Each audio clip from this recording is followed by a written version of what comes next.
รับฟัง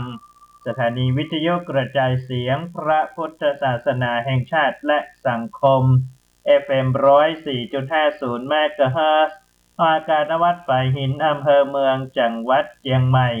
พร้อมด้วยคลื่นกัลยาณธรรมเว็บไซต์กัลยาณมิตรเสียงตามสายหอกระจายข่าวทุกวัดทุกวาทุกหมู่บ้านตัว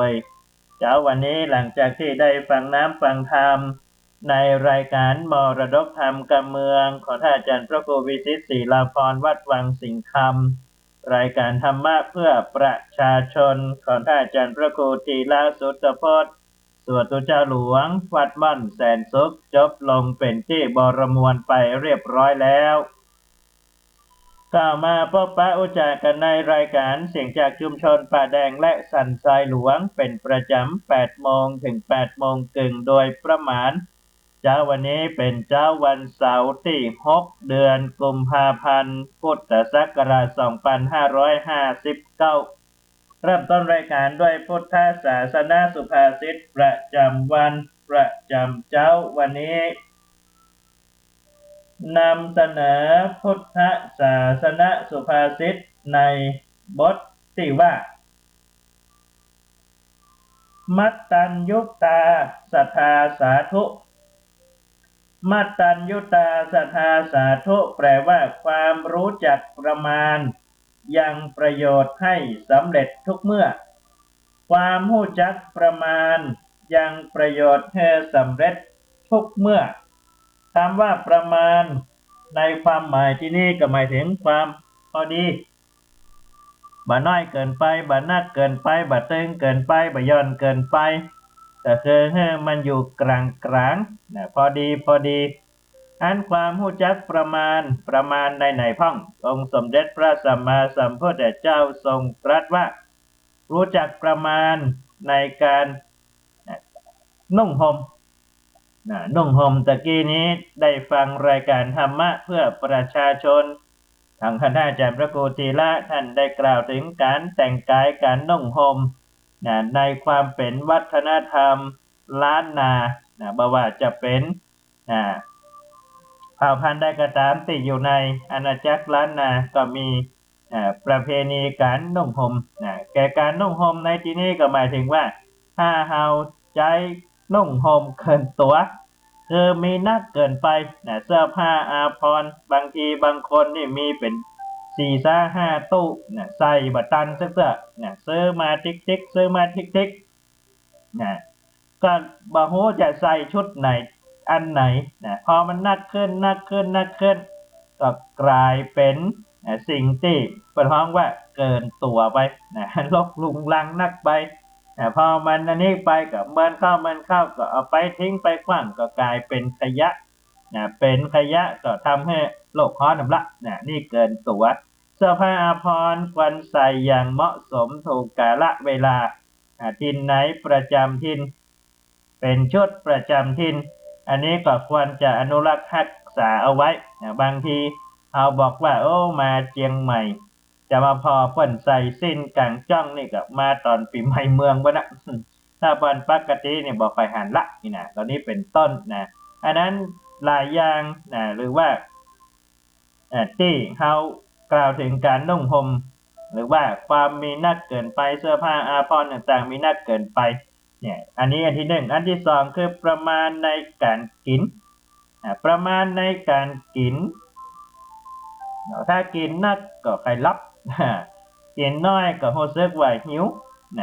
อันนั้นองค์สมเด็จพระสัมมาสัมพุทธเจ้าก็ทรงตรัสว่าจงกินเพื่ออยู่กินเพื่อที่จะได้ทำคุณงามความดีบ่ใช่กินเพื่อความอร่อยบ่ใช่กินเพื่อจะให้มันอิ่มหนำสำราญนักเกินไปให้มันพอดีให้มีพลังในการที่จะประกอบกิจหน้าที่การงานและก็ทำความดีประมาณในที่อยู่อาศัยก็คือพอดีบ่นักบ่น้อยเกินไปบางทีเฮาก็จะหันว่าบางคนมีอยู่กัน3 คนในครอบครัวแปลงบ้าน3 หลังถามว่าจะไปอยู่ที่ไหนมันก็นักเกินไปเนาะอันนี้ถ้าเกิดว่านักน้อยเกินไปก็บ่ดี ก็ต้องพอดีบอกว่าจะเป็นเรื่องใดก็ตามถ้าเอาอยู่ตรงกลางคือมันมีความพอดีการกินการอยู่การใจกันสอยประมาณบ่เกินตัวเกินไปเกินกำลังของเฮาทั้งกำลังสติปัญญากำลังการเงินต่างๆเหล่านี้เป็นต้นมันก็จะอยู่แบบสุขสบายก็คือบ่นักบ่น้อยบ่มีความทุกข์มากมายมีนักก็ทุกข์นักมีน้อยก็ทุกข์นะ มันก็อันเดียวกันเพราะนั้นก็พอดีก็ฝากกับพ่อแม่พี่น้องได้พิจารณากันว่าถ้าใครรู้จักประมาณแล้วก็จะมีความสุขก็คือพอดีบ่น้อยบ่นักเกินไปกรมอุตุนิยมวิทยาได้รายงานพยากรณ์อากาศประจำเจ้าวันเสาร์ที่6 กุมภาพันธ์ว่าบริเวณความกดอากาศสูงกำลังค่อนข้างแรงแถมระลอกหนึ่งจากประเทศจีนได้แผ่เสริมลงมาปกคลุมภาคอีสานแล้วคาดว่าจะแผ่ลงมาปกคลุมประเทศไทยตอนบนและทะเลจีนใต้ในวันนี้แล้วก็จะปกคลุมไปจนถึงวันที่8วันที่8 กุมภาพันธ์ลักษณะเช่นนี้จะทำให้มีอากาศหนาวเย็นและจะมีอุณหภูมิลดลง 4-6 องศาและก็จะมีลมแรงโตยสำหรับภาคเหนือเจ้าวันนี้ถึงเจ้าวันพรุ่งนี้ในตอนเจ้าจะมีเมฆหมอกและก็จะมีอุณหภูมิลดลง 2-3 องศาทางตอนบนของภาคนั้นอุณหภูมิต่ำสุดอยู่ที่ 11-14 องศาทางตอนลุ่มของภาคก็จะมีอุณหภูมิต่ำสุดอยู่ที่ 17-18 องศาส่วนบนยอดดอยนั้นก็ยังมีอากาศหนาวเย็นอุณหภูมิต่ำสุด 3-9 องศาสำหรับในช่วงกลางวันในเช้าวันนี้จนถึงกลางวันนี่นะฮะอุณหภูมิสูงสุดอยู่ที่ 29-33 องศาต่อฮ้อนนั่นละเหมือนกันพ่อแม่พี่น้องก็ต้องดูแลสุขภาพบางทีบางเจ้าอากาศหนาวเย็นตอนกลางวันอากาศร้อนก็คือทำให้การปรับตัวค่อนข้างที่จะลำบากปรับตัวยากน้อยนึงบางคนก็ถ้าเกิดว่าดูแลตัวเองแบบนี้ก็อาจจะเป็นหวัดเป็นไข้เป็นเมื่อยขึ้นมาได้คำวัดประจำวันในเช้าวันนี้นำเสนอคำว่าวุฒิคำว่าวุฒิหมายถึงคำว่าวุฒิแปลว่าความเจริญความงอกงามความเป็นคนใหญ่คำว่าวุฒิคือความเป็นผู้ใหญ่3อย่างที่นิยมอู้กันในภาษาไทยต่อเพื่อมีวุฒิคือเป็นความงอกงามความเป็นคนใหญ่ความเจริญแต่ในอรรถกถาและฎีกาเปิ้นได้ให้ความหมายคำว่าวุฒินั้นคือความเป็นผู้ใหญ่ต้องประกอบไปด้วย3คุณสมบัติคือ1ชาติวุฒิก็คือความเป็นผู้ใหญ่โดยชาติคือเกิดในชาติกำเนิดฐานะอันสูง2คือวัยวุฒิความเป็นผู้ใหญ่โดยวัยคือเกิดก่อน3คุณวุฒิความเป็นคนใหญ่ผู้ใหญ่โดยคุณงามความดีหรือโดยคุณวิเศษที่ได้บรรลุคือผลสำเร็จที่ดีงามในคัมภีร์ที่อรรถกถาจารย์เพิ่นได้กล่าวถึงก็คือคนเฮานอกจากจะมีชาติมีวัยมีคุณวุฒินอกจากนั้นก็คือมีอย่างหนึ่งเพิ่มขึ้นมาคือปัญญาวุฒิคือผู้ใหญ่ด้วยปัญญาคือมีปัญญาอันนั้นองค์สมเด็จพระสัมมาสัมพุทธเจ้า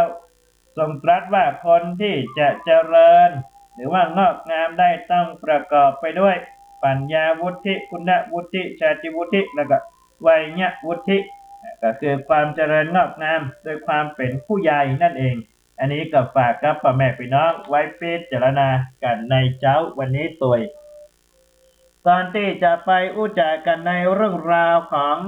จาดกต่างพระพุทธศาสนาสุวรรณวงศจาดกในช่วงนี้ก็มีงานปล่อยหลวง ที่วัดสันป่าเลียงตำบลหนองหอยก็มีงานปล่อยหลวงนะมีงานปล่อยหลวงและก็ในอำเภอสันทรายวันนี้ก็มีงานปล่อยหลวงนะเช่นเดียวกันนะที่วัดใหม่ชลประทานตำบลหนองแยงอำเภอสันทรายจังหวัดเชียงใหม่ก็มีงานปล่อยหลวงเช่นเดียวกันและในวันพรุ่งนี้ที่วัดสันทรายหลวงก็จะมีงานทำบุญถวายผ้าป่าสามัคคีเพื่อที่จะได้สมทบทุนบูรณะปฏิสังขรณ์วิหารของวัดสันทรายหลวงซึ่งได้ดำเนินการโครงการดังกล่าวมาจะครบ1 ปีในเดือนมีนาคมที่จะถึงนี้ตอนนี้ก็ดำเนินการไปแล้ว70%ละก็เหลือแต่การตกแต่งการย่อมการแต่งอันนั้นคณะพระป่าสามัคคีญี่ปุ่นเจียงใหม่โดยการนำของคุณโยมกัญญารัตน์คณกะคุณโยมพันธพัฒน์นวลดีโยมจุฬารัตน์มาสุโอพร้อมด้วยพ่อแม่พี่น้องคณะศรัทธาวัดสันทรายหลวงก็ได้เห็นความสำคัญของการรักษาในเรื่องราวของสถาปัตยกรรมแบบล้านนาซึ่งวิหารวัดสันทรายหลวงนั้นก็บูรณะแบบสถาปัตยกรรมล้านนาก็ได้ร่วมใจกันในการที่จะตกแต่งดาองค์พระป่าสามัคคีมาเพื่อที่จะได้สมทบทุนในโครงการดังกล่าวในวันพรุ่งนี้ในช่วงเช้าก็จะเป็นการแต่งดาและก็หลังจากที่กินข้าวน้ำข้าวตอนแล้วก็จะได้ประกอบพิธีถวายพระป่าสามัคคีณวัดสันทรายหลวงและในช่วงวันที่23ถึง25กุมภาพันธ์นี้ก็จะมีงานพระราชทานเพลิงศพหลวงพ่อพระครูปัญญาโรจนกุลหรือว่าหลวงพ่อคำอ้ายปัญญาทโรสิริอายุได้83 ปีอดีตเจ้าวาดวัดสันต้นเปาอดีตเจ้าคณะตำบลสันต้นเปาอำเภอสันทรายจังหวัดเชียงใหม่ในวันที่25เวลา 15 นาฬิกาก็จะได้มีพิธีพระราชทานเพลิงศพณวัดเมรุชั่วคราววัดสันต้นเปาตำบลป่าเปา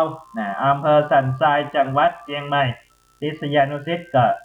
ไปร่วมส่งสักการหลวงพ่อเป็นวาระสุดท้ายรวมไปถึงญาติโยมสาธุชนพุทธบริษัททุกท่านโดย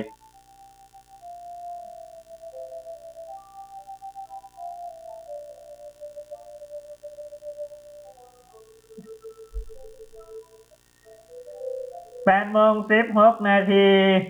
พี่น้องส่วนทำเรื่องราวของสุวรรณวงศชาดกในวันพรุ่งนี้เราจะได้พบกันเนื่องจากว่าเป็นวันพระวันศีลวันพรุ่งนี้เป็นวันไหว้ของพี่น้องเชื้อสายจีนในช่วงเทศกาลตรุษจีนตัวกับวันพรุ่งเป็นวันไหว้วันที่8เฮงเฮงเฮงเป็นวันแอลเนาะอ่างเปาจะซดมาทั้งเพกอะฮะ ก็วันพรุ่งนี้เป็นวันพระวันศีลเป็นวันพระใหญ่คือแรม15 ค่ำเดือน4เพราะนั้นวันนี้ก็เลยจะเล่าชาดกไว้เพื่อวันพรุ่งนี้แล้วก็เราจะได้มาพบกันในวันที่8ก็ได้เมื่อวันก่อนแต่วันนี้บ่ได้เล่าสักคำเนื่องจากว่ามีเหตุขัดข้องทางเทคนิคทางสถานีวิทยุเมื่อวันก่อนได้เล่ามาถึงตอนที่พระราชบิดาของพระมหาสัจเจ้าคือเจ้าชายสุวรรณวงศ์ราชกุมารได้เสด็จสวรรคตแล้วพระเจ้าจิตตวงศ์ซึ่งเป็นน้องบ่าวของพระเจ้ามหาวงศ์ผู้เป็นราชบิดา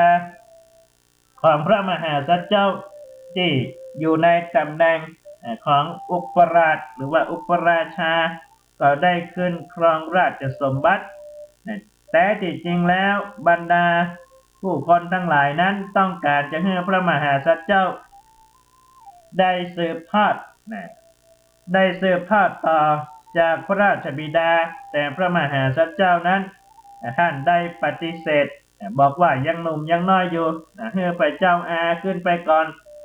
ขึ้นครองราชย์ไปก่อนแต่ว่าพระเจ้าจิตตวงศ์นั้นเป็นกษัตริย์ที่บ่ค่อยมีความ ยุติธรรมต่อใดปกครองประชาชนแตกต่างจากอ้ายตัวเก่าพระมหาสัจเจ้านั้นพระองค์ได้กราบทูลลาพระราชมารดาและพระเจ้าจิตตวงศ์พระเจ้าอาตัวที่ให้เหตุผลว่าอยากจะไปเอวในป่าเพื่อที่จะแสวงหาช้างมงคลซึ่งจะใช้เวลาในการไปเสาะหาช้างมงคลเนี่ย3 เดือนพระเจ้าจิตตวงศ์จึงได้มีพระราชานุญาตให้พระมหาสัจเจ้าชายสุวรรณวงศ์ราชกุมารซึ่งอยู่ในตำแหน่งของอุปราชา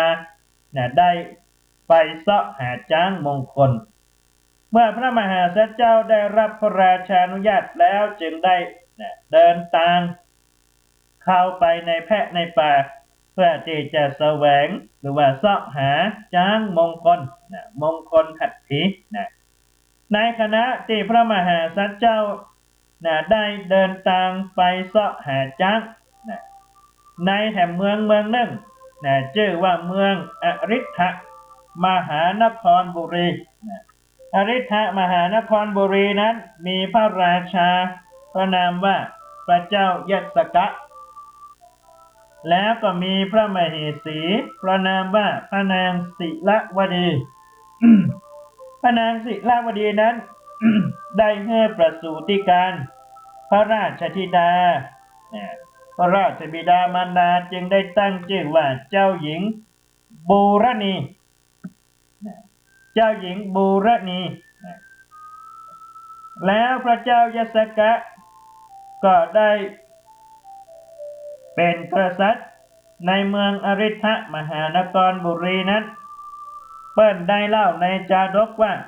พระเจ้ายัสสกะพระราชานั้นเสวยสุราเป็นนิจการพูดกันง่ายๆว่าพระเจ้ายัสสกะนั้นชอบดื่มสุราอันนั้นเมื่อ เป็นอย่างนี้ก็เลยทำให้การปกครองบ้านเมืองก็บอกว่าที่จะเป็นไปใส่ใจดูแลงานราชการบ้านเมืองประชาชนต่อใดวันๆก็ทรงร่ำสุราเป็นนิดทุกครั้งที่เสด็จออก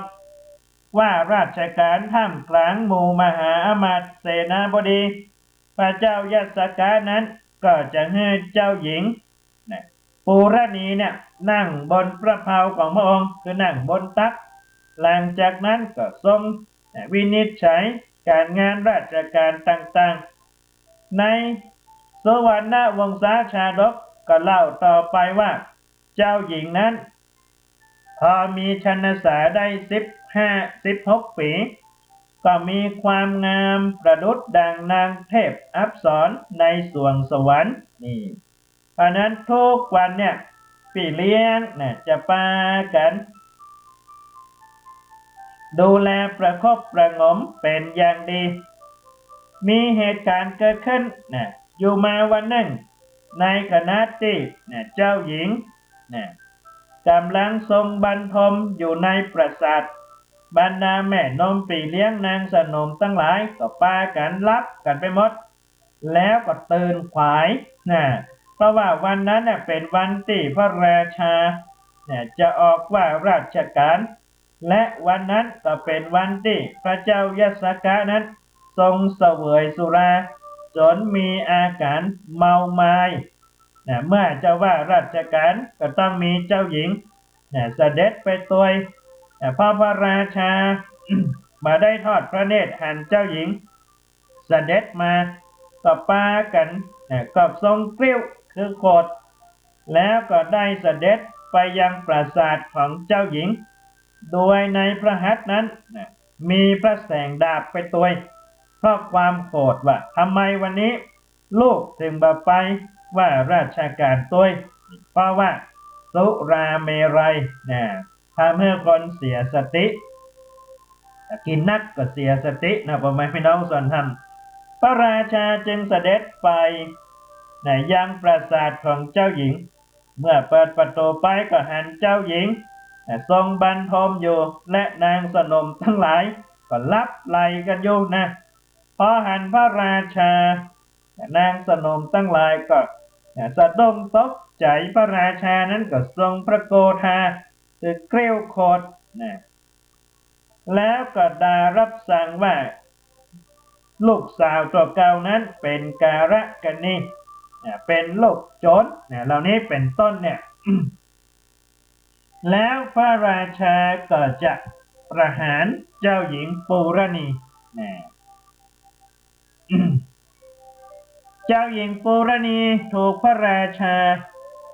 ได้ต่อว่าต่อขานว่าบ่ใจลูก บ่ใจ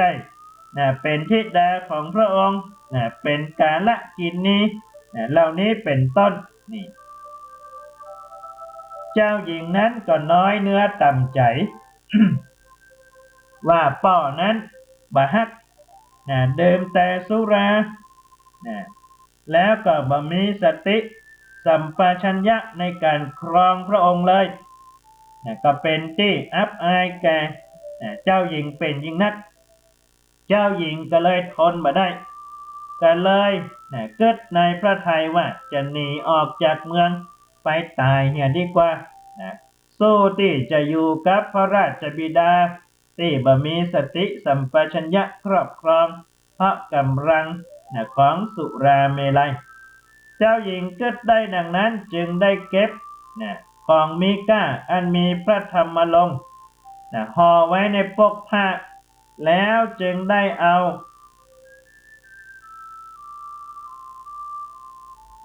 เพิ่นบอกว่าแล้วเจ้าหญิงก็ได้เอาสีอันมันเป็นสีฝุ่นมาทาสรีระอินทรีย์แล้วก็ปลอมตัวหนีออกจากปราสาทไปในป่าโดยที่บ่มีจุดหมายเจ้าหญิงนั้นหนีออกจากบ้านจากเมืองมาเพราะทนพระราชบิดาที่เป็นคนเมาไม้บ่ได้จึงได้เดินทางไปอย่างบ่มีจุดหมายระยะเวลา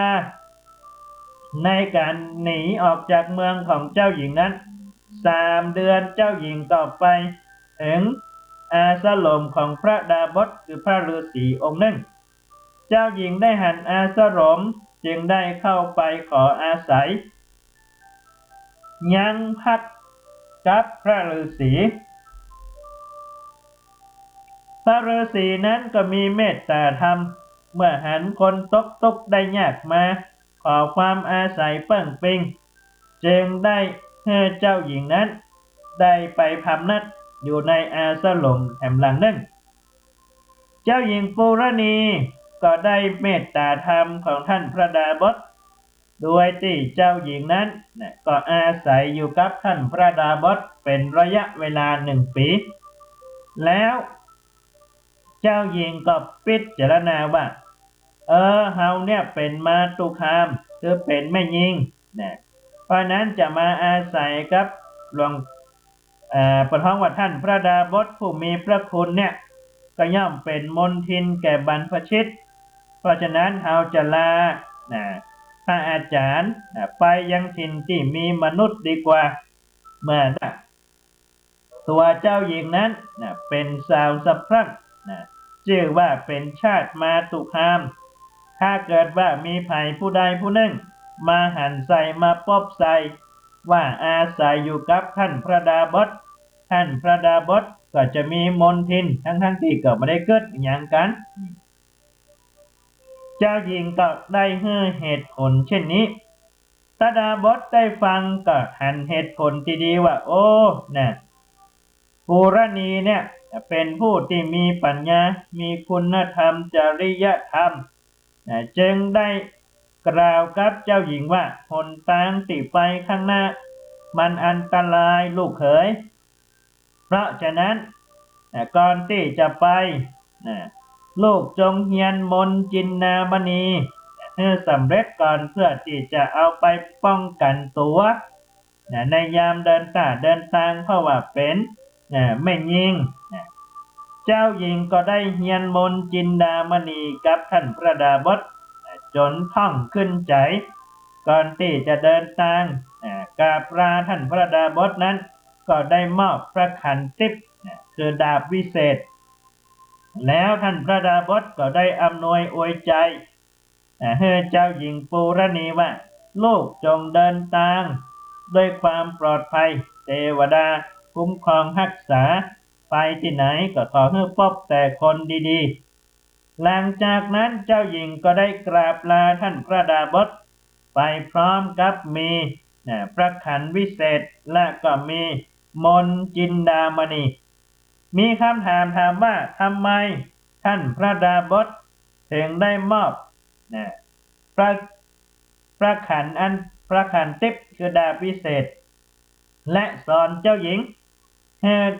ได้ท่องบนมนจินดามณีครูบาอาจารย์ก็ได้อธิบายไว้ในชาดกเรื่องนี้ว่าในครั้งหนึ่งมีวิทยาธรผู้หนึ่งอาศัยอยู่ที่ดอยคันทะมาบรรพตขันธนะมาบรรพตแล้วทิพยาธรตนนั้นก็มีภรรยาอยู่มาวันหนึ่งก็ปากันไปเอวแล้วก็มีวิทยาธรแถมตนหนึ่งอยู่ดอยสุทัศนบรรพตพอไปหันก็อยากได้เมียเปิ้นผู้ไก่ง่ายก็เลยเข้าพบปุ่งแย่งชิงกันสุทัศนะบาสามารถจะสู้กับวิทยาธรคันธมาทะได้ก็เลยตกมาจากอากาศนี่แล้วก็ลบหนีไปอาศัยอยู่กับท่านพระดาบสองค์นี้แล้วก็ได้รับการช่วยเหลือจากท่านพระดาบสพอหายดิบหายดีแล้วจึงบ่มีอย่างตอบแทนก็เลยได้มอบดาบพิเศษนี้ให้กับท่านพระดาบสเป็นสิ่งตอบแทนเรื่องราวจะเป็นจะใดพระมหาสัจเจ้าจะได้พบกับจ้างนี่มงคลเจ้าหญิงปูรณีจะมีวิบากกรรมเช่นไรนั้นต้องติดตามกันต่อไปในวันต่อไปคือวันพรุ่งนี้ยัง1 วันเป็นวันพระวันพรุ่งนี้เป็นวันพระวันศีลจวนเจิญทุกท่านมากลั่นจิตให้ใสกลั่นใจให้เป็นบุญในวันพระวันศีลเพื่อความดีงามในชีวิตและช่วยการอุปถัมภ์ค้ำจูบวรพระพุทธศาสนาให้ยั่งยืนต่อไปขอความสุขสวัสดีจงบังเกิดมีแด่ทุกท่านขอเจริญพร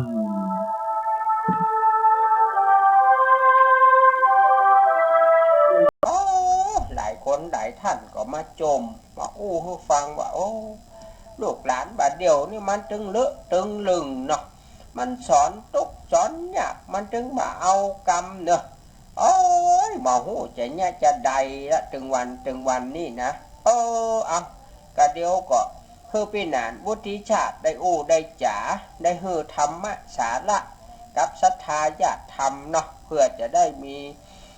ข้อคิดดีๆเอาไปไว้เป็น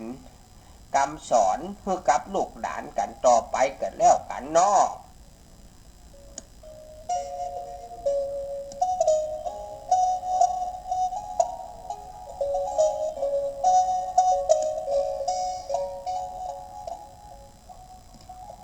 ครับท่านผู้ฟังครับปิกมาผู้จากันเนาะก็ก่อนอื่นก็ต้องขออนุโมทนาบุญแล้วก็ขอบคุณกับทางสถานีวิทยุ FM 104.50 เมกะเฮิรตซ์ท่านอาจารย์พระครูวิสุวัฒน์วรกิจโจเนาะท่านเป็นผอ.สถานีวิทยุเป็นรองเจ้าอาวาสวัดฝ่ายหินเป็นผู้ที่ดูแลสถานีวิทยุแล้วก็ให้โอกาสกับพี่หนานวุฒิชาติได้มาอู้จ๋ากับญาติธรรมแฟนรายการทางคลื่น FM 104.50 แฟนรายการคลื่น FM 96.0 เมกะเฮิรตซ์ซึ่งตอนนี้จะว่าไปว่ามานะเปิ้นก็บอกว่าประมาณแบบผีบ่มีสารนะจริงแล้วมันไม่ใช่นะก็คือว่าปกติเปิ้นก็ฟัง96กันด้วยตลอดแต่ว่าช่วงนี้96ก็กำลังมีการปรับเปลี่ยนผังรายการแล้วก็อันอย่างแฮมหลายอย่างซึ่งก็คงดำเนินการอยู่เนาะก็ตามที่ได้อู้จากันไว้ว่าประมาณสักวันที่23 กุมภาพันธ์น่าจะ ได้เปิดออกอากาศกันแถมครั้งหนึ่งนะครับแต่ว่าในช่วงนี้แฟนรายการ96ก็ค่อนข้างจะเคว้งคว้างกันน้อยเนาะเกิดแล้วก็อินดูเหมือนกันในส่วนของพี่นานก็บาสามารถที่จะไปช่วยเหลืออย่างกันได้เนาะก็คงต้องปฏิบัติตามหน้าที่ที่ได้รับมอบหมายมีอย่างแถมหลายๆอย่างที่ยังบ่เรียบร้อยเตื้อนะครับแต่ว่าพี่นานก็บละบลืมแฟนรายการขึ้น96แฟนรายการ 104.50 ก็ได้มาอู้มาจ๋ากู้เจ้า8โมงเกิงถึง9โมงก็วันจันทร์ถึงวันติดนะก็จะจัดตั้งแต่วันที่1ไปจนถึงวันที่19กุมภาซึ่งทั้งนี้และทั้งนั้นก็ต้องขอบคุณทางผู้บริหารสถานีวิทยุ FM 104วัดฝ่ายหินเนาะที่เปิดให้โอกาสให้มีเวลาก็พี่นานก็บ่ฮู้จะช่วยเหลือตั้งสถานีได้อย่างใดก็ขอใจเสียงนี้ผู้เอิ้นเชิญชวนสำหรับพ่อแม่พี่น้องท่านใดที่จะทำบุญทำทานอย่างใดอย่างหนึ่งในวันสำคัญของท่านก็ขออย่าไปลืมวัดฝ่ายหินเนอะเพราะว่าวัดฝ่ายหินเฮามีลูกพระลูกเนนนักเป็นร้อยเพราะเฮามีสำนักเรียนฉะนั้นกับข้าวกับน้ำแต่ละมื้อแต่ละวันนะไม่ว่าจะเป็นมื้อเจ้ามื้อเพลก็ยังต้องการกำลังใจกำลังแรงทรัพย์แรงศรัทธาจากศรัทธาญาติธรรมผู้ใจบุญทั้งหลายก็สามารถมาช่วยให้ช่วยหอมกันได้เนอะหรือว่าใครจะมาร่วมด้วยช่วยกันเรื่องทุนการศึกษาหรือว่าทุนค่าน้ำค่าไฟนะในการเผยแพร่พระธรรมคำสอนทางคลื่น104.50ก็สามารถมาให้มาหอมกันได้หรือจะติดต่อสอบถามมาก็ที่เบอร์053-226-058ตลอดจนถึงไผที่สนใจเรื่องของซีดีธรรมะนะก็สามารถมาติดต่อขอรับได้แต่ก็บ่ได้ลืมร่วมบุญให้หอมก้าแผ่นก้าซองก้าอย่างไว้ตัวเนาะเพื่อนจะได้มีเงินทุนเอาหมุนเวียนต่อไปนะครับอันนี้ก็เป็นฝากในเบื้องต้นพ่อแม่พี่น้องท่านผู้ฟังทุกท่านวันนี้เริ่มต้นเกริ่นนำเรื่องของพ่อของแม่บ่ใช่อย่างครับเพราะว่าช่วงนี้เราก็เห็นข่าวเรื่องของพ่อแม่ลูกเรื่องของการทำผิดกฎหมายบ้านเมืองของละอ่อนเยาวชนในยุคนี้สมัยนี้เปิ้นบอกว่าตามสถิติเนี่ยละอ่อนเริ่มทำผิดกฎหมายบ้านเมืองหนักขึ้นแล้วก็อายุน้อยลงติ๊กท่านผู้ฟังแม้กระทั่งละอ่อนอายุแค่10ปลายก็เริ่มก่ออาชญากรรมในสิ่งที่เราบ่เคยคาดคิดว่ามันจะเป็นไปได้หรือมันจะเกิดขึ้นในยุคในสมัยของเราแต่ความจริงแล้วละอ่อนเยาวชนเหล่านี้เนี่ยเขาไปซึมซับพฤติกรรมการกระทำต่างๆจากสื่อต่างๆส่วนหนึ่งแล้วก็จากคนที่อยู่รอบข้างหรือในครอบครัวของเขาทำให้หันอยู่เจือทำให้หันอยู่เป็นประจำจึงทำให้เขานั้นเนี่ยทำอย่างไปโดยที่ได้เกิดหน้าเกิดหลังฉะนั้นพ่อแม่พี่น้องท่านผู้ฟังทั้งหลายถ้าเรามีลูกหลานที่อยู่ในวัยกำลังเป็นหัวเลี้ยวหัวต่อก็คือละอ่อนตั้งแต่อายุ14-15ขึ้นไปเนี่ยนะจนถึงประมาณ17-18เนี่ยท่านจะต้องระมัดระวังให้นักเพราะว่าละอ่อนในวัยเนี้ยเสี่ยงในการที่จะทำผิดกฎหมายบ้านเมืองได้ง่ายนะเพราะว่าเขากำลังเป็นวัยคึกขนองเป็นวัยที่บอกค่อยจะมีความคิดเป็นของตัวเก่านะมักจะเรียนแบบเอาอย่างหมู่วัยรุ่นหมู่โจทั้งหลายเนี่ยนะเขาว่ามันแน่จริงเนาะคิงเนี่ยคิงบักกล้าเนี่ยหลอกเรียนละอ่อนมันบ่ได้เพิ่นว่ายิ่งว่าก็ยิ่งยุนะพ่อแม่พี่น้องเนาะเพิ่นว่าจะไปเพราะว่าจะไปแยะไอ้ทีพ่อแม่ก็ยุส่ง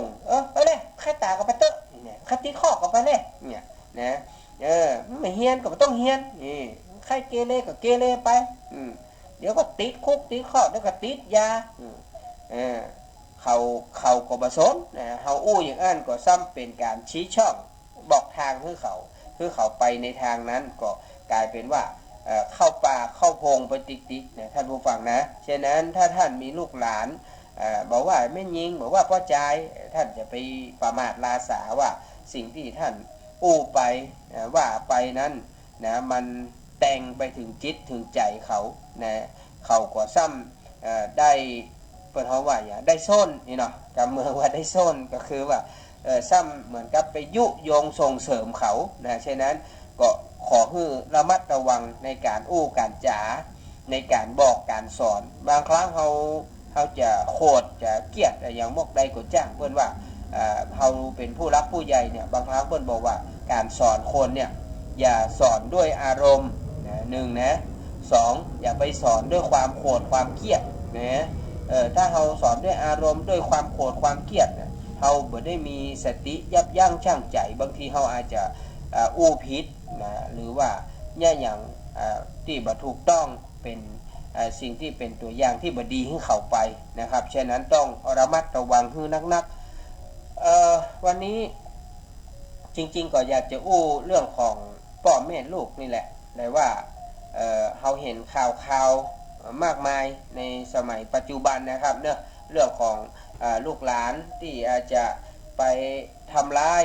บุพการีนะอย่างใดอย่างหนึ่งไปหรือทำให้พ่อแม่ผู้ที่ได้ชุบเลี้ยงมาต้องมีความผิดหวังเสียใจในพฤติกรรมในการกระทำของเขา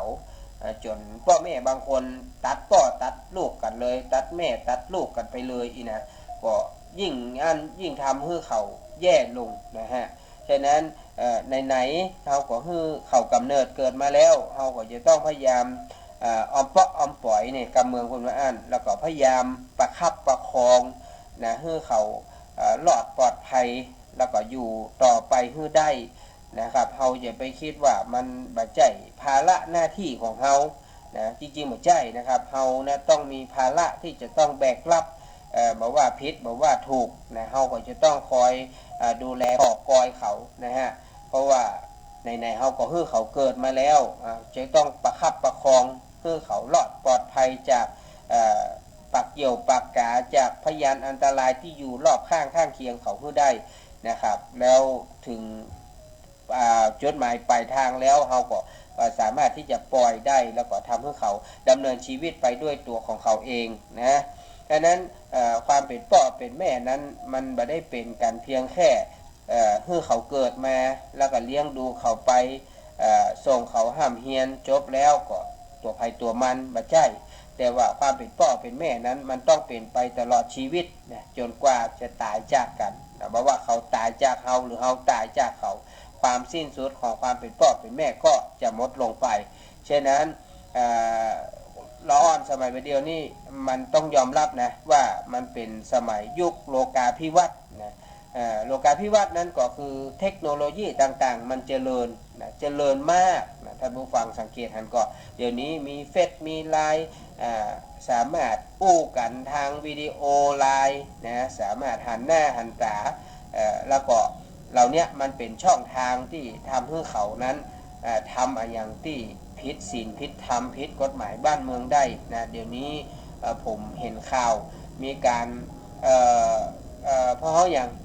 โทรศัพท์หากันโดยเป็นเงินเป็นทองนะก็คือว่าโทรเป็นวิดีโอคอลหรือว่าวิดีโอไลน์เนี่ยนะแล้วก็ยอมที่จะสุมาเตอร์นะปลดเปลื้องเสื้อผ้าอาภรณ์เพื่อแลกกับเงินกับอย่างนี้นะหรือแม้กระทั่งการขายบริการนะท่านผู้ฟังเดี๋ยวนี้ทางเจ้าหน้าที่เปิ้นก็ตรวจสอบกันนะถ้าเปิ้นหูว่าลูกหลานไผ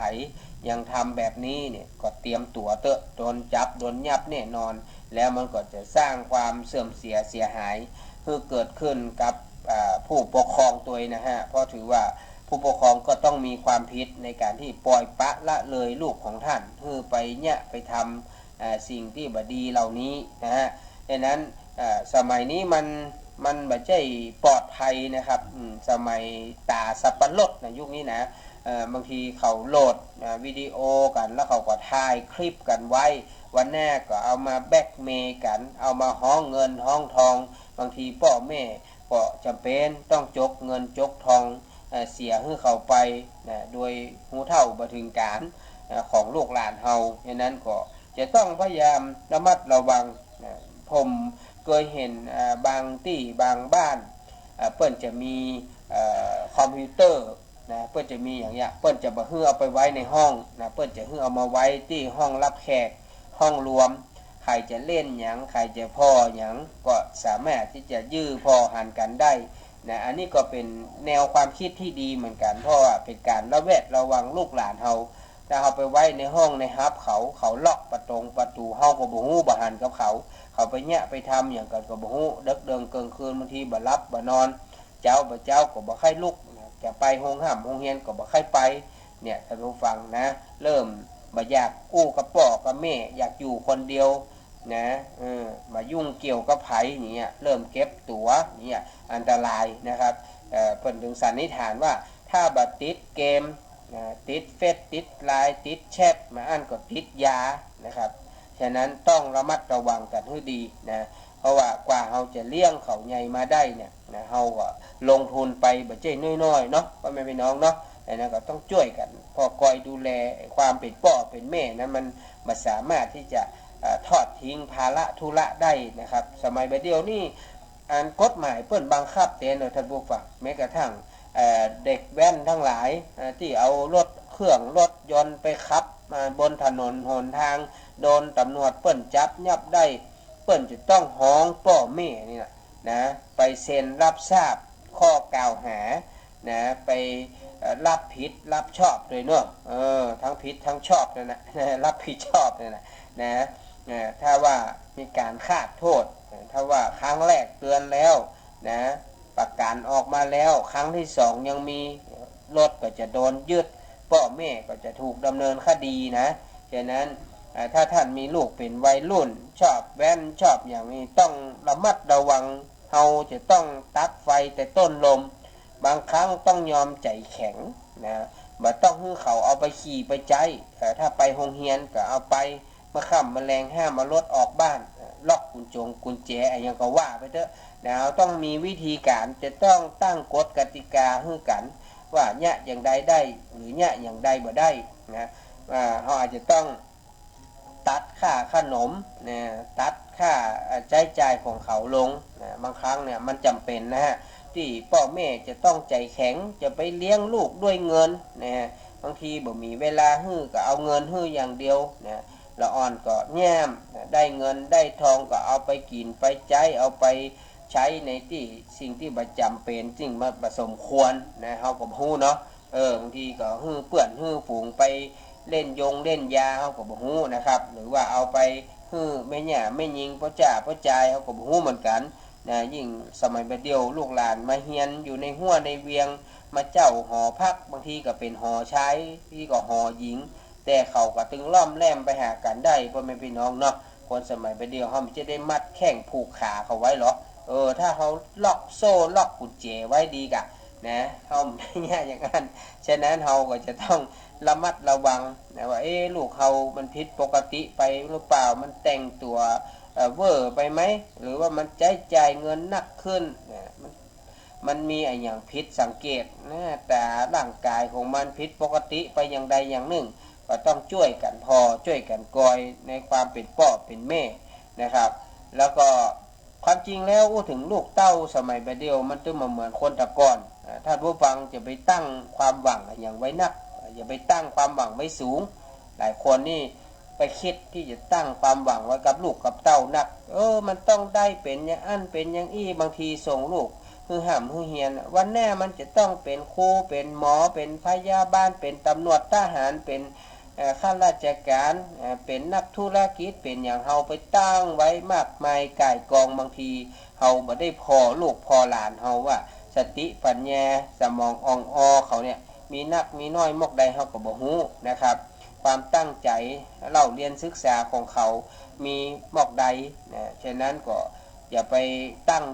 ความหวังไว้สูงลำไปเปิ้นว่าต้องเผื่อเหลือเผื่อขาดก็หมายความว่าเอาเกิงกลางๆไว้ก่อนถ้าเขาทำได้ดีเอาก็มีรางวัลให้เอาก็มีคำชมแต่ถ้าเขาทำบ่ดีเขาก็จะไปด่าไปว่าเขาก็ต้องพยายามให้กำลังใจเขาบ่เป็นหยังลูกมันเป็นหยังนะเขาก็พยายามใหม่เนาะ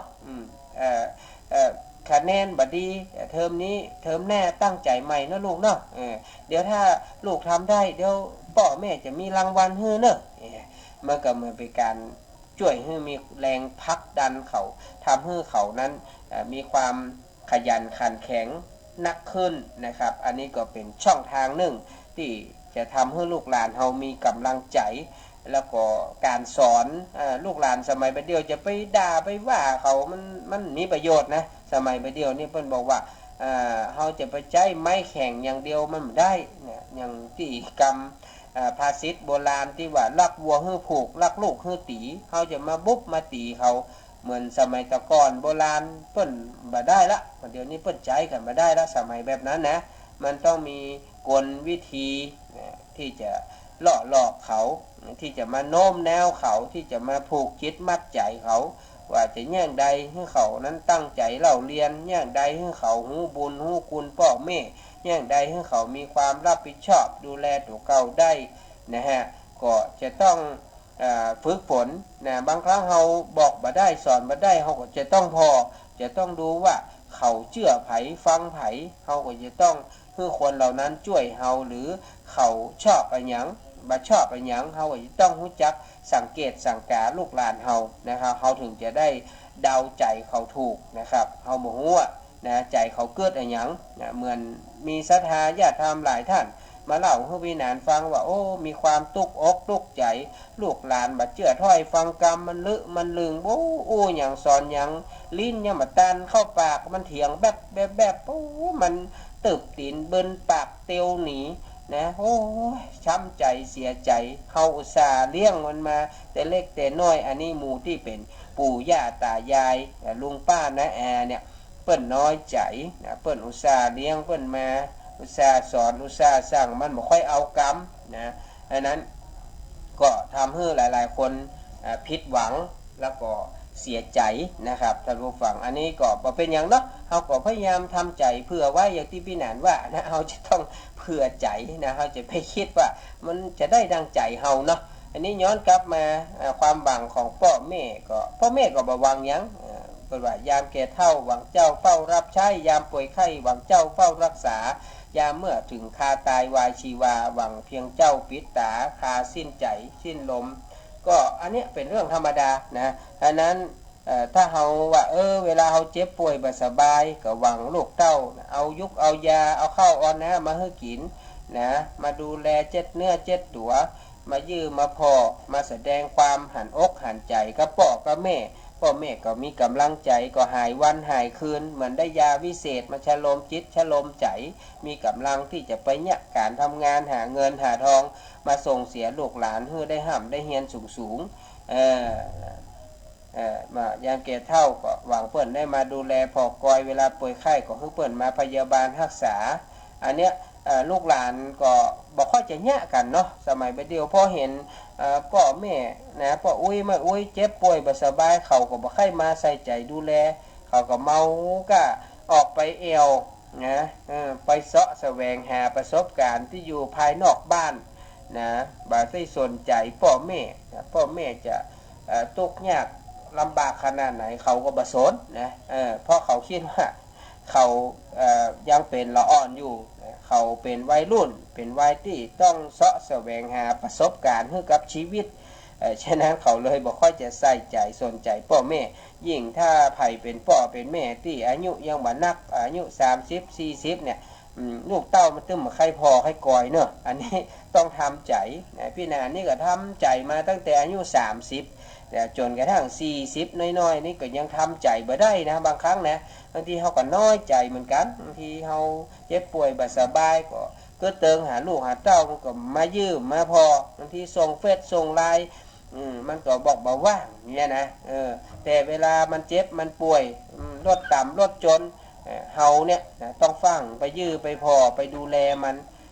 แต่เวลาเขาเป็นอย่างแม่บาหันมายื้อมาพอเขานี่บางทีก็น้อยใจเหมือนกันว่าโอ้ยนะเขาเป็นพ่อเป็นลูกกันเขาก็หวังนะฝากผีฝากไข่หวังให้เขามายื้อมาพอบ่ต้องอย่างแค่ถามสักหน่อยว่าเป็นได้อยู่ดีสบายดีก็เจ็บไข้ได้ป่วยอย่างก็นี่เขาก็ดีใจนะอย่างพี่นันได้รับเป็ดลายมาจากลูกสาวว่าป้อช่วงนี้หนาวเนอะนะห่มผ้าห่มครัวใส่เสื้ออุ่นเตียวอุ่นเนอะจะรับจะนอนก็ดีใจท่านผู้ฟังแค่นี้มันได้นะแค่เขาส่งเฟซส่งไลน์มาตักมาต่ออีกไม่ได้ก็ดีใจละเนี่ยเหมือนพ่อแม่พี่น้องท่านผู้ฟังก็คงจะมีความรู้สึกว่าได้แตกต่างกับพี่หนานเท่าใดเนาะโอ้อู้กันไปอู้กันมาแป๊บเดียวบ่ได้ท่านผู้ฟังก็ชะมดเวลาแหมละเหลือแหม4-5 นาทีเนาะ ครับท่าน โอ้ถึงความหวังของคน ครับท่านผู้ฟังที่กำลังติดตามรับฟัง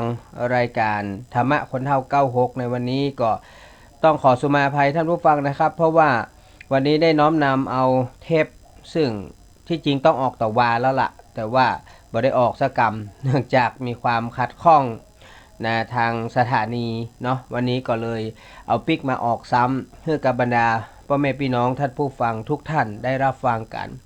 แล้วก็เดียวสักกรรมช่วงประมาณ10 โมงป่ายเปิ้นก็จะมาฮับพี่หนาน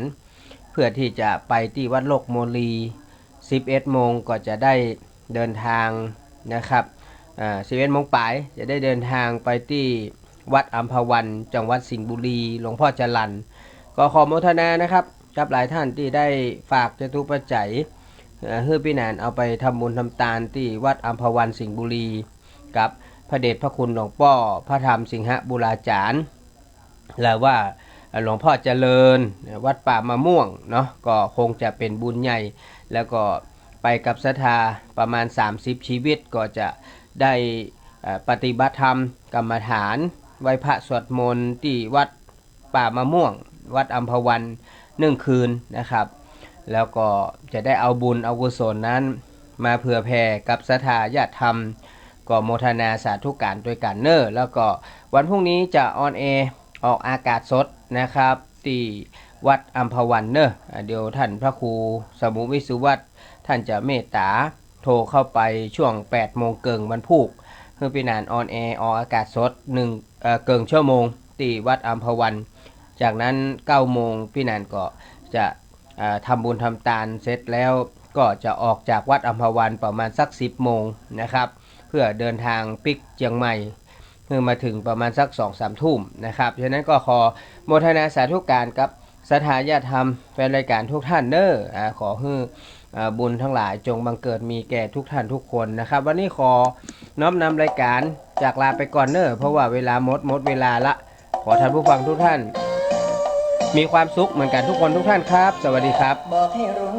ด้วยคำว่ารัก พวกที่มีแน่นอนประกอบในจิตนั้นนะได้แน่นอนนั้น เมื่อระบุว่าเจตสิกดวงนั้น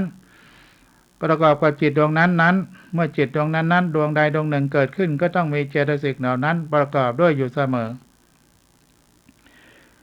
มีทั้งหมดรวมกันแล้วในเจตสิกทั้งหมด52 ดวงเนี่ยมันมี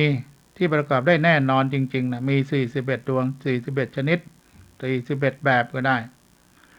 ก็คืออัญญสมาเจตสิก13เนี่ยประกอบแน่นอนโมจตุกะเจตสิก4เนี่ยนะพวกโมหะโลภะ1ประกอบแน่นอนทิฏฐิ1ก็ประกอบแน่นอนโทสะ1ประกอบแน่นอนวิจิกิจฉา1ก็ประกอบแน่นอนและโสภณสาสนเจตสิกนะเจตสิกที่งามอีก19และปัญญาอีก1พวกนี้ประกอบได้แน่นอนส่วนว่าโลภะเนี่ยมันก็ประกอบในจิตที่เป็นโลภะของมันไม่ประกอบส่วนอื่นโทสะมันก็ประกอบในจิตที่เป็นโทสะของมันไม่ประกอบที่อื่น นะโทสะมันต้องมาหาโทสะมันจะไปไหนไม่ได้ไอ้โลภะมันก็ต้องมาหาโลภะมันไม่ไปไหนนี่เรียกว่าแน่นอนนะไอ้พวกนี้แน่นอนโมหะเนี่ยมันต้องอยู่โมหะของมันแน่นอนไม่ไปไหนนะพวกไม่รู้ ว่าไงมันก็ไม่รู้พวกโมหะเนี่ยนะมันพวกหลงไม่รู้ยึดมั่นถือมั่นมันต้องอยู่ของมันอย่างนั้นนี่พวกที่1เรียกว่าประกอบแน่นอน อีกพวกหนึ่งมันประกอบไม่แน่นอนเรียกว่านิยตะอนิยตะแปลว่าไม่อนิยตะโยคีหมายว่าการประกอบไม่แน่นอนคือแม้ว่าจะระบุว่าเจตสิกดวงนั้นประกอบกับจิตดวงนั้นๆเมื่อจิตดวงนั้นๆเกิดขึ้นก็ไม่จำเป็นต้องมีเจตสิกดวงนั้นเกิดขึ้นร่วมเสมอไปขึ้นอยู่กับสภาพของอารมณ์สภาพจิตใจและหน้าที่ของเขาว่าเขาจะประกอบด้วยหรือเปล่าจิตพวกนี้ก็เจตสิกพวกนี้ก็คือตัวมานะเจตสิกมานะความเย่อหยิ่งจองหองพองขน มันไม่แน่นอนบางทีมันจะเย่อหยิ่งตรงไหนก็ไม่รู้มันจะพยองเมื่อไหร่ก็ไม่รู้มันอาจจะเกิดขึ้นก็ได้ไม่เกิดขึ้นก็ได้อิจฉาความอิจฉาริษยาเนี่ยอิจฉาตัวนี้คืออิจฉาริษยาก็เกิดขึ้นไม่แน่นอนมัจฉริยะขี้จิตนีขี้เหนียวไอ้พวกขี้เหนียวทั้งหลายพวกตนีในธรรมะก็มีตนีที่อยู่อาศัยตนีในลาภต่างๆนี่ก็มัจฉริยะความตนีมันเกิดขึ้นก็ได้ไม่เกิดขึ้นก็ได้เกิดขึ้นบางเวลาก็ได้หรือมันเกิดทุกเวลาก็ได้มันไม่แน่นอนกุกุจจะในความฟุ้งซ่านของเรามันไม่แน่นอนบางทีมันก็ฟุ้งซ่านบางทีมันก็ไม่ฟุ้งซ่านบางทีมันก็สงบทีนะมิทธะคือความง่วงงุนความง่วงท้อถอยจิตที่มันท้อถอย ง่วงเหงาหานอนเนี่ยทีนะมิทธะมันก็เกิดไม่แน่นอนไม่แน่ว่าจะเกิดเวลาไหน วิรติสามวิรติคือวิรัตนะวิรัตศีลวิรติสามเนี่ยมาพวกที่อยู่ในศีลทั้ง3ประการ3ชนิดก็คือ1สัมมาวาจาเนี่ยวิรติเนี่ยหมายว่าวิรัตทั้ง3ประการก็คือ1สัมมาวาจาคือไม่พูดเท็จไม่พูดส่อเสียดไม่พูดเพ้อเจ้อไม่พูดหยาบคายเรียกว่าวิรติสัมมาวาจามีวาจาที่ถูกต้องวาจาที่ชอบพูดในสิ่งที่ดีพูดในสิ่งที่เป็นจริงพูดในสิ่งที่นอบน้อมถ่อมตนพูดในสิ่งที่มันอ่อนหวานเนี่ยนะสัมมาวาจาสัมมากัมมันตะการงานที่ดีที่ชอบการงานก็ต้องไม่ประกอบในการฆ่าสัตว์ตัดชีวิตการงานก็ต้องไม่ไปลักทรัพย์เบียดเบียนของใครการงานก็ต้องไม่ผิดลูกเขาเมียใครไปเล่นชู้สู่ภรรยาสามีคนอื่นเรียกว่าสัมมากัมมันตะ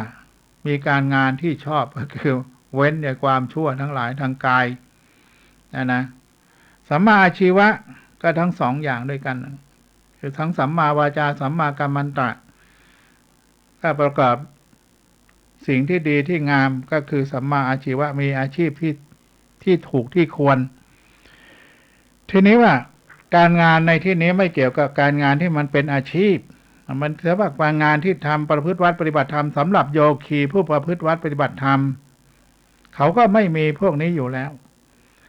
เพราะนั้นโยคีนักปฏิบัติธรรมทั้งหลายที่อยู่ในวัดอำเภอตะปตรามอยู่ที่ไหนก็ตามที่เขาปฏิบัติธรรมเขาก็มีสัมมาวาจาสัมมากัมมันตะสัมมาอาชีวะอยู่ในที่ปฏิบัติธรรมของเขาอยู่แล้วไอ้ที่เขาบอกไม่เกี่ยวกับสัมมาอาชีพก็คือว่าไม่ไปเกี่ยวกับทำไร่ไถนาอยู่ตามบ้านตามสวนตามร่วมตามจอบนั่นเขาก็มีความโลภความโกรธความหลงทำงานหน้าที่ของเขาไปเขาอาจจะเว้นสัมมาวาจาสัมมากัมมันตะนั่นก็เป็นเรื่องที่เขาทำชั่วครั้งชั่วคราวแต่นักปฏิบัติธรรมเขาต้องเว้นอย่างแท้จริงวิรติ3เลยนะต้องมีสัมมาวาจาต้องมีสัมมากัมมันตะต้องมีสัมมาอาชีวะต้องมีศีลที่มันบริบูรณ์ เว้นความชั่วทั้งปวงนะอัปปมัญญา2คือมีกรุณากับมุทิตามีความอยากจะให้เขาพ้นทุกข์อยากให้เขามีสุขเขามีสุขก็ยินดีในการที่เขามีสุขเนี่ยนะเห็นสัตว์ทั้งหลายได้รับความทุกข์เราอยากให้เขาพ้นทุกข์มีความกรุณาเขาอยากให้เขาพ้นจากความทุกข์เมื่อเขามีความสุขดีอยู่แล้วก็อนุโมทนากับเขาให้เขามีความสุขยิ่งขึ้นต่อไปก็เรียกมุทิตาเราต้องไปมุทิตาครูบาอาจารย์อย่างนี้เป็นต้นมุทิตาสักการะกับมุทิตาตัวเนี้ยพอยินดีเมื่อเขาได้ดีได้รับแต่งตั้ง เป็นหน้าที่การงานได้รับแต่งตั้งฐานาบรรดาศักดิ์ทั้งหลายขึ้นมา แล้วก็ไปมุทิตาสักการะในฐานะครูบาอาจารย์ทั้งหลายนั้นคำมุทิตานี่เป็นคำที่พอยินดีเมื่อผู้อื่นเขาได้ดีไม่ใช่ไปอิจฉาเขา ทำไมเขาได้ก็ไม่รู้ดีนะว่าไปเรื่อยต้องมุทิตาจิตต้องเกิดมุทิตาเห็นว่าเขาได้ดีแล้วเราก็พลอยยินดีในความดีที่เขาได้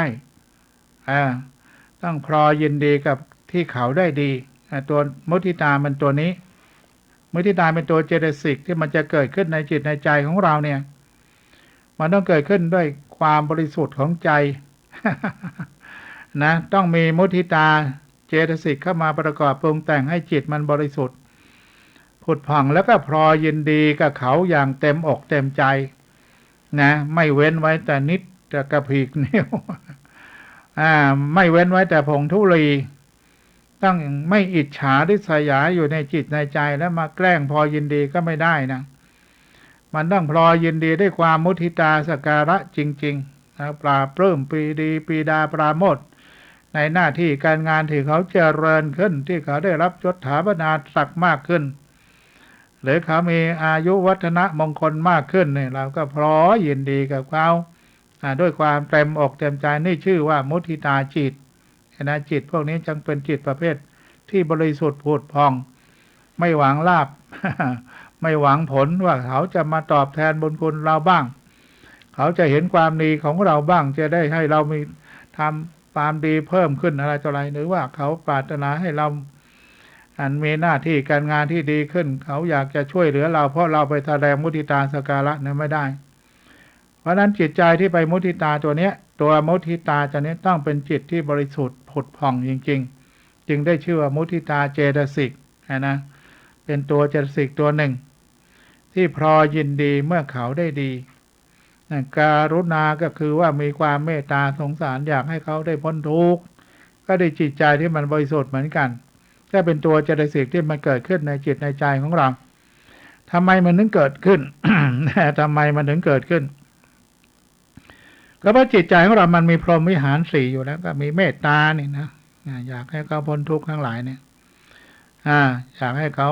พ้นทุกข์อยากให้เขามีสุขเขาได้ดีพอยินดีแล้วก็อุเบกขาคือต้องวางเฉยในต่อกรรมของสัตว์โลกทั้งหลายเห็นเขาทุกข์ทรมานเหลือเกินเป็นร้อยเป็นพันเราก็อยากจะไปช่วยเขาให้เขาพ้นทุกข์ไม่รู้ไปช่วยยังไง เอาเงินเอาทองเนี่ยไปให้เขานะเราก็ต้องวางอุเบกขาเหมือนกัน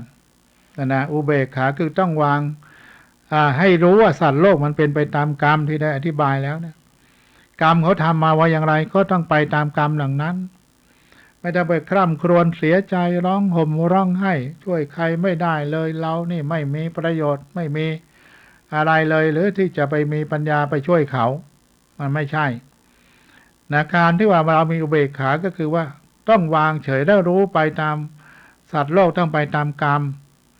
เขาต้องได้รับผลแห่งกรรมที่เขาได้ทำไว้อดีตการที่ได้กล่าวไปแล้วนั่นเองนะเพราะนั้นกฎแห่งกรรมมันมีอยู่เขาต้องได้รับผลจากกรรมที่เขาได้กระทำไม่วันนี้ก็วันหน้าไม่ชาตินี้ก็ชาติหน้า ให้เราไปแช่งชักหักกระดูกว่าเมื่อไรหนอเขาจะได้เป็นมีเวรมีกรรมตามทันละทีไอ้ใจของเราเป็นบาปเป็นกรรมไปเองนะเขาอาจจะเสวยสุขอยู่เราก็ไปทุกข์ว่าทำไมเขาจุกดีใจทำชั่วแล้วได้ดีอย่างนี้มีที่ไหนนั้นทำดีได้ดีมันไม่มีทำชั่วได้ดีมีถมไปในทางที่เขาพูดกันมันยังไม่ถึงเวลามันยังไม่ให้ผลมันก็ต้องเป็นไปตามเหตุตามปัจจัยของเขาอย่างนั้นมันยังไม่ถึงเวลาก็บอกแล้วมันต้องให้การตามเวลาจะให้ในชาตินี้ก็ได้มันก็มีนะทิฏฐเวทนิยกรรมหรือว่า มันเป็นกรรมส่วนที่จะต้องให้ผลในชาติต่อไปนะมันไม่ใช่ส่งผลในชาตินี้มันชาติต่อไปก็มีกรรมที่ให้ผลต่อไปมันมีมันไม่ใช่ไม่มีนะกรรมเนี่ยมันมีตั้งหลายชนิดตามที่ได้ที่แสดงไปแล้วนั่นนะกรรมอุปัชเวชนียกรรม กรรมที่ให้ผลในชาติต่อไป ปราประเวชนียกรรมปราเวชนียกรรมคือกรรมในชาติต่อไปเรื่อยๆนั่นแหละมันไม่แน่นอนว่าจะให้ผลเมื่อไหร่หรือว่าโอโหสิกรรมก็มีอโหสิกรรมทำกรรมอะไรกันไว้อโหสิกรรมทั้งสองฝ่ายก็จบกันไปเลิกลากันไป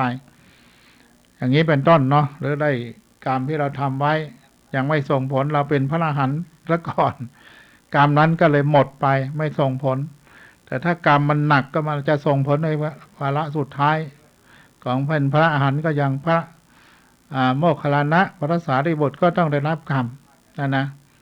ในครั้งสุดท้ายเช่นเดียวกันทั้งองค์ลีมานก็ได้รับกรรม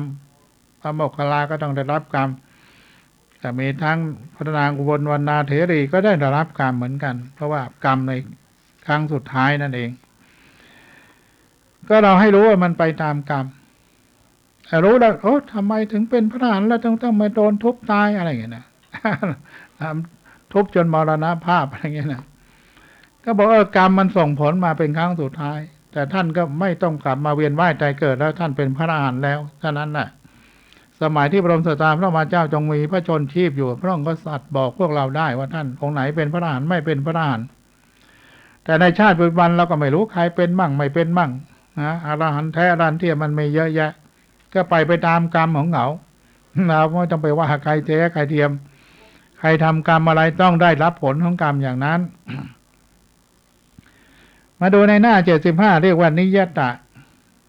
ะโยคีเจสิก41ดวงนั้นมีอะไรพ้องนิยตะโยเจสิกที่เป็นนิยตะแน่นอนมี41อนิยตะเจสิกมี11ที่ไม่แน่นอนมี11ไอ้ที่ไม่แน่นอนก็คือ1กทาจิเจตสิกก็คือเจสิกที่ประกอบจิตได้เป็นบางครั้งบางคราวมี1ดวงคือตัวมานะก็คือมันอยู่ในโลภะเจตสิกนะบางทีมันก็เข้าบางทีมันก็ไม่เข้าใน ในจิตที่ชื่อว่าโลภะโมหจิต8ดวงนะบางดวงก็มีมานะบางดวงก็ไม่มีมานะอีกพวกหนึ่งคือนานากทาจิเจตสิกที่ประกอบกับจิตได้เป็นครั้งบางคราวประกอบได้ไม่พร้อมกันก็มี8ดวง8ชนิดก็คืออิจฉาอิจฉาก็คืออิจฉามัจฉริยะคือขี้เหนียวกุกุจจะคือความฟุ้งซ่านนะสัมมาวาจาสัมมากัมมันตะสัมมาชีวะก็คือวีรติ3ก็คือศีลธรรมนะศีลสัมมาวาจาก็วาจาชอบสัมมากัมมันตะก็การงานชอบสัมมาชีวะอาชีพชอบพวกนี้ไม่แน่นอนกรุณามุทิตาก็ไม่แน่นอนอัปปมัญญา2นะคือกรุณามุทิตาอีกพวกหนึ่งคือสหกทาจิก็คือเจตสิกที่ประกอบกับจิตได้เป็นครั้งบางคราวแต่เวลาประกอบก็ประกอบพร้อมกันเสมอก็คือตัวถีนมิทธะต้องถึงแม้จะทำหน้าที่ต่างกันแต่ต้องอยู่ด้วยกันคือถีนมิทธะความง่วงเหงาหานอนความท้อความถอยมันเบื่อเสื่องซึม มันเสื่องซึมง่วงเหงาหานอนนี่ก็คือพวกที่ประกอบไม่แน่นอนเอามาดูในหน้าต่อไปเลยหน้า76นะ76ก็ว่ายังไงความพิเศษของอนิยตะโยคีเจตสิกเนาะมานะเจตสิกนี่เกิดขึ้นในขณะที่มีการเย่อหยิ่งถือตัวเราจะไปเข้าใจมานะนี่ขยันนะเพราะมันเป็นความเข้าใจผิดของชาวบ้านหรือว่าเป็นสมมติของชาวบ้านก็ว่าเข้าไปแต่ในพระอภิธรรมถือว่ามานะเจตสิกนี่เกิดขึ้นในขณะมีการเย่อหยิ่งเพราะมันเย่อหยิ่งมานะมันถึงได้เกิดขึ้นนั่นแหละเปรียบเทียบกับระหว่างตนกับบุคคลอื่นหมายว่าเราดีว่าเขาเราเร็วกว่าเขาเราเสมอเขาอะไรต่างๆนี่ก็จะเปรียบเทียบกับคนอื่นอิจฉาเจตสิกอิจฉาริษยามีการไม่พอใจในทรัพย์สมบัติหรือคุณงามความดีของบุคคลอื่นคือความอิจฉาริษยาอิจฉาเขามันได้ดีกว่าเรามันเลวกว่าเขาเนี่ยเป็นอย่างนี้เขาดีว่าเราดีกว่าเขาต้องเยอะเขาเห็นมันมีอะไรเลยอย่างเงี้ยเปรียบเทียบกันไปอย่างเงี้ยนะตัวอิจฉา อิจฉามารสีเนี่ยตัวละครมันเล่นกันเยอะตัวอิจฉาเนี่ยนะ ละครเนี่ยถ้าไม่มีตัวอิจฉามันเป็นเรื่องไปไม่ได้ มันต้องมีตัวอิจฉามาทำรบกวนให้เป็นเรื่องเป็นราวเกิดขึ้น ตัวมัจฉริยะมีการไม่พอใจให้คนอื่นมายุ่งเกี่ยวกับทรัพย์สมบัติหรือความดีของตน คือความตนีนั่นเองนะอย่ามาดูเนี่ยว่าฉันมีเท่าไหร่อย่ามารู้ว่าฉันทำอะไร ฉันทำบุญหรือไม่ทำบุญมาเรื่องของฉันไม่เกี่ยวกับแก มันขี้จินะมาบอกบุญก็เอาไปข้างหน้าแล้วกันมันมีโตเทยพามสอนโลกไว้นะบอกว่าโอ้ยให้ดูปลวกเถอะมันสะสมดินของมันเนี่ยเล็กๆน้อยๆเล็กๆน้อยๆตัวกระจ้อยร่อยจิตริดแต่มันสร้างปลวกได้ยิ่งใหญ่มหาศาลได้โตเทยพามก็สอนลูกว่าโอ้ยลูกเอ้ยทำตัวให้เหมือนปลวกนั่นแหละให้สะสมทรัพย์สมบัติไว้เล็กๆน้อยๆเล็กๆน้อยๆมันไม่ช้ามันก็ใหญ่โตมโหฬารขึ้นมาได้แล้วก็อย่าไปทำอะไรเลยอย่าบริจาคอย่าไปทำบุญทำทานอะไรเลยเพราะอะไรก็ดูว่ามันสะสมเล็กๆน้อยๆกับมากแล้วถ้าเราไปทำบุญแม้แต่เล็กๆน้อยๆทำบ่อยๆมันก็หมดได้ให้อย่าไปทำเลยบุญสุนทานทั้งหลายเนี่ยอย่าไปทำแม้แต่ทำนิดๆหน่อยๆมันก็หมดเนี่ยนะไอ้คนขี้จิมันจะเป็นอย่างนี้มันขี้จิมันตะหนี่ขี้เหนียวมันไม่อยากให้ใครไม่อยากให้ใครมาวุ่นวายกับชีวิตของมันอย่ามายุ่งกับมัน เอาได้อย่างเดียวมันไม่ยอมเสียกุจจะเจตสิกไงนะมีความนึกถึงความดีที่ยังไม่ได้ทำฟุ้งซ่านไงความดีที่ทำไปแล้วก็นานมาแล้วทำใหม่ยังไม่ได้ทำมาแล้วเกิดความหงุดหงิดรำคาญใจว่าจะไปปฏิบัติธรรมก็ไม่ไปปฏิบัติมีเรื่องโน้นเรื่องนี้เข้ามาจุนจ้านวุ่นวายนะก็เลยไปวุ่นวายกับเรื่องวุ่นวายก็เลยมันก็วุ่นวายตลอดชีวิตมันไม่มีโอกาสได้เข้าวัดปฏิบัติธรรมจะมาแต่ละทีมก็มีเรื่องมีราว มันมีเรื่องขวางหน้าอยู่เรื่อยเข้าวัดไม่ได้นะอย่างเงี้ยมันเข้าวัดไม่ได้เรียกว่าฟุ้งซ่านรำคาญใจมันฟุ้งซ่านรำคาญใจอยู่นั่นนะมาไม่ได้ทักทีถีนะจะดึงวินาทีทำให้จิตเสื่องซึมท้อถอย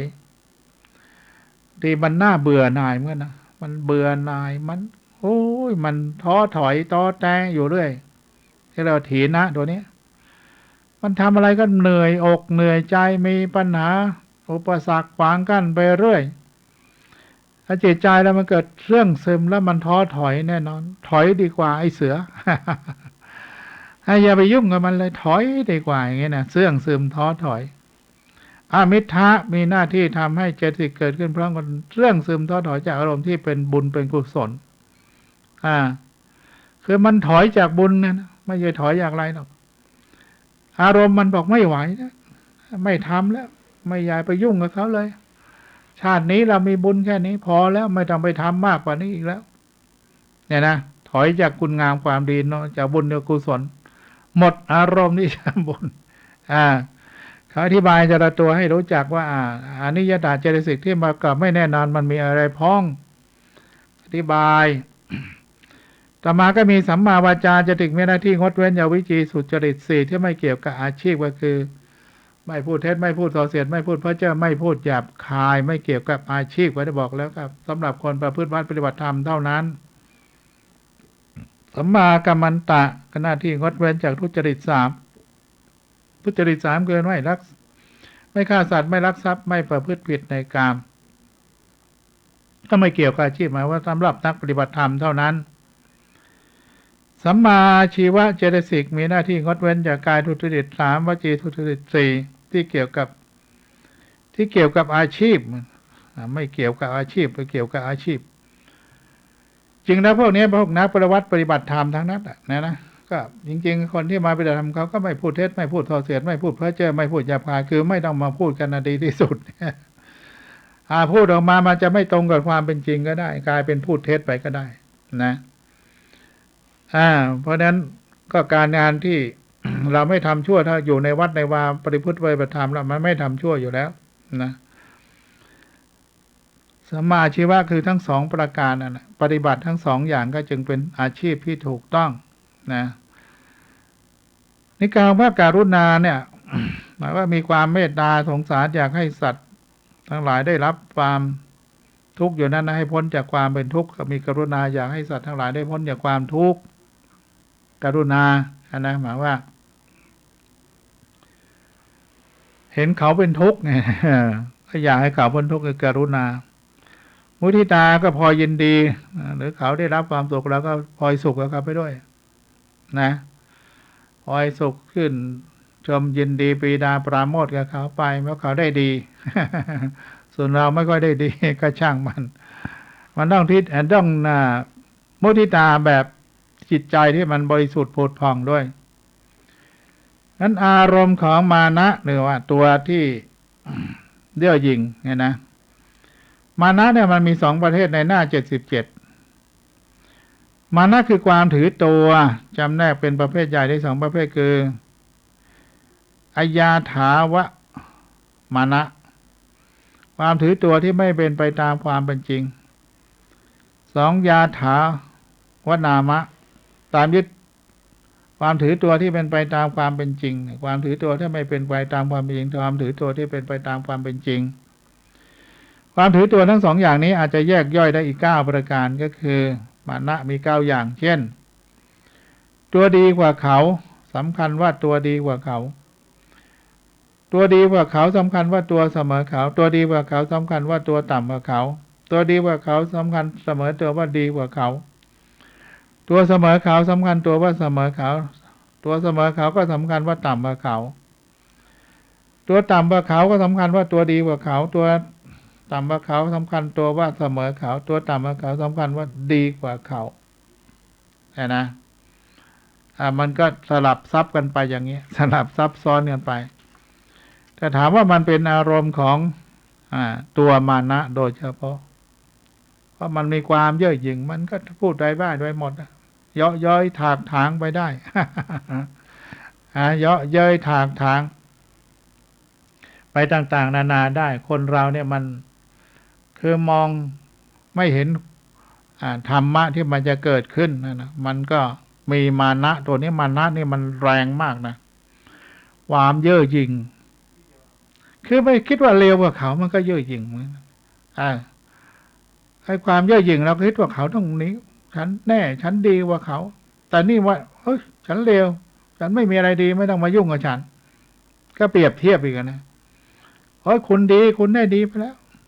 ไอ้เรามันไม่ได้ดีแล้วนะก็ว่าไป ถ้าไปเปรียบเทียบกับเขาว่าเราไม่ดีเรามันพวกกระจอกงอกง่อยอย่ามายุ่งกับเราเลยนะนี่ก็ตัวมานะมันก็เกิดขึ้นนะเราทำยังไงถึงไม่เกิดมานะก็บอกว่าเราต้องยอมรับความจริงเขาดีก็ดีเขาไม่ดีแล้วเขาก็ไม่ดีเราดีเราทำดีเราก็ได้ดีเราทำชั่วก็ได้ชั่วผลกรรมมันก็เป็นทั้งมันอย่างนั้นเสมอเพียงว่าเรา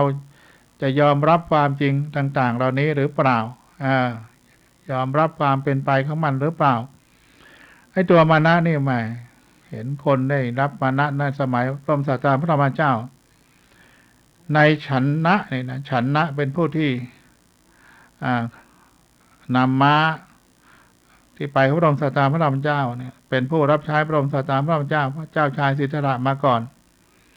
เมื่อพระบรมศาสดาพระเจ้าได้เป็นพระเจ้าแล้วในฉันนะก็มาบวชเป็นพระภิกษุในอาวาสพระเชตวันมหาวิหารแต่ไม่เชื่อใครนอกจากพระบรมศาสดาพระธรรมเจ้าเท่านั้นเองไม่เชื่อใครเพราะฉันเป็นเด็กของพระพุทธเจ้าพระบรมศาสดาพระเจ้าก็ทรงตรัสห้ามพระภิกษุทั้งหลายอย่าไปยุ่งกับท่านมานะเลยฉันนะเลย เพราะอะไรมันมีมานะนั่นแหละมันมีมานะฉันเป็นเด็กชายรู้หรือเปล่านั่นแหละเพื่อลงโทษลงทันก็เพื่อไม่ให้พระไปสมคบไปนั่งพูดไปนั่งคุยให้ท่านอยู่ของท่านอย่างนั้นเพราะท่านก็ถือว่าท่านดีกว่าเขาท่านมาจากพระพุทธเจ้าโดยตรงอะไรเงี้ยให้ท่านกำจัดความมานะได้ท่านก็จะได้บรรลุเป็นพระอรหันต์เจ้านั้นเพราะถ้าท่านฉัน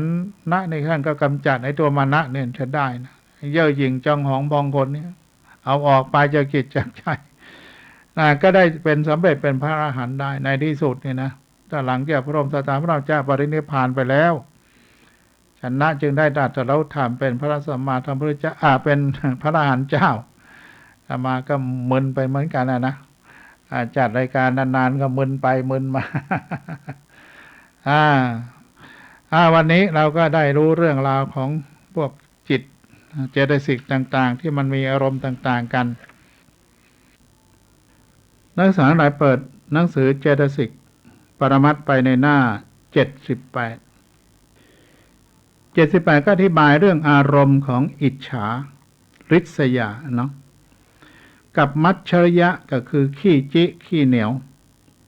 กุกกุจะก็คือความฟุ้งซ่านรำคาญใจเนี่ยเป็นศัพท์แสงเราเนี่ยเราก็ต้องแปลไปด้วยแล้วเราก็ไม่มัจฉริยะมันก็ไม่รู้มันอะไรกุกกุจะไม่รู้อะไรอิจฉาเนี่ยมันอาจจะแน่คล้ายๆอิจฉา อิจฉามันคล้ายๆกับริษยามันก็พอจะเดาได้มัจฉริยะ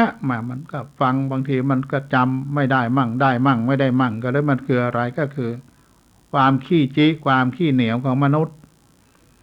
หรือกุจจะนี่ฟังแล้วปวดสมองไอ้กุจจะนี่ คือฟุ้งซ่านรำคาญใจนะภาษาไทยมันแปลมาก็ฟุ้งซ่านรำคาญใจเบื่อหน่ายเห็นอะไรก็เบื่อหน่ายไปหมดมันรำคาญ รกหูรกตาว่างั้น และอิจฉาเนี่ยหมายว่ามันอิจฉาในสมบัติหรือคุณงามความดีของคนอื่นอารมณ์มันเกิดขึ้นมา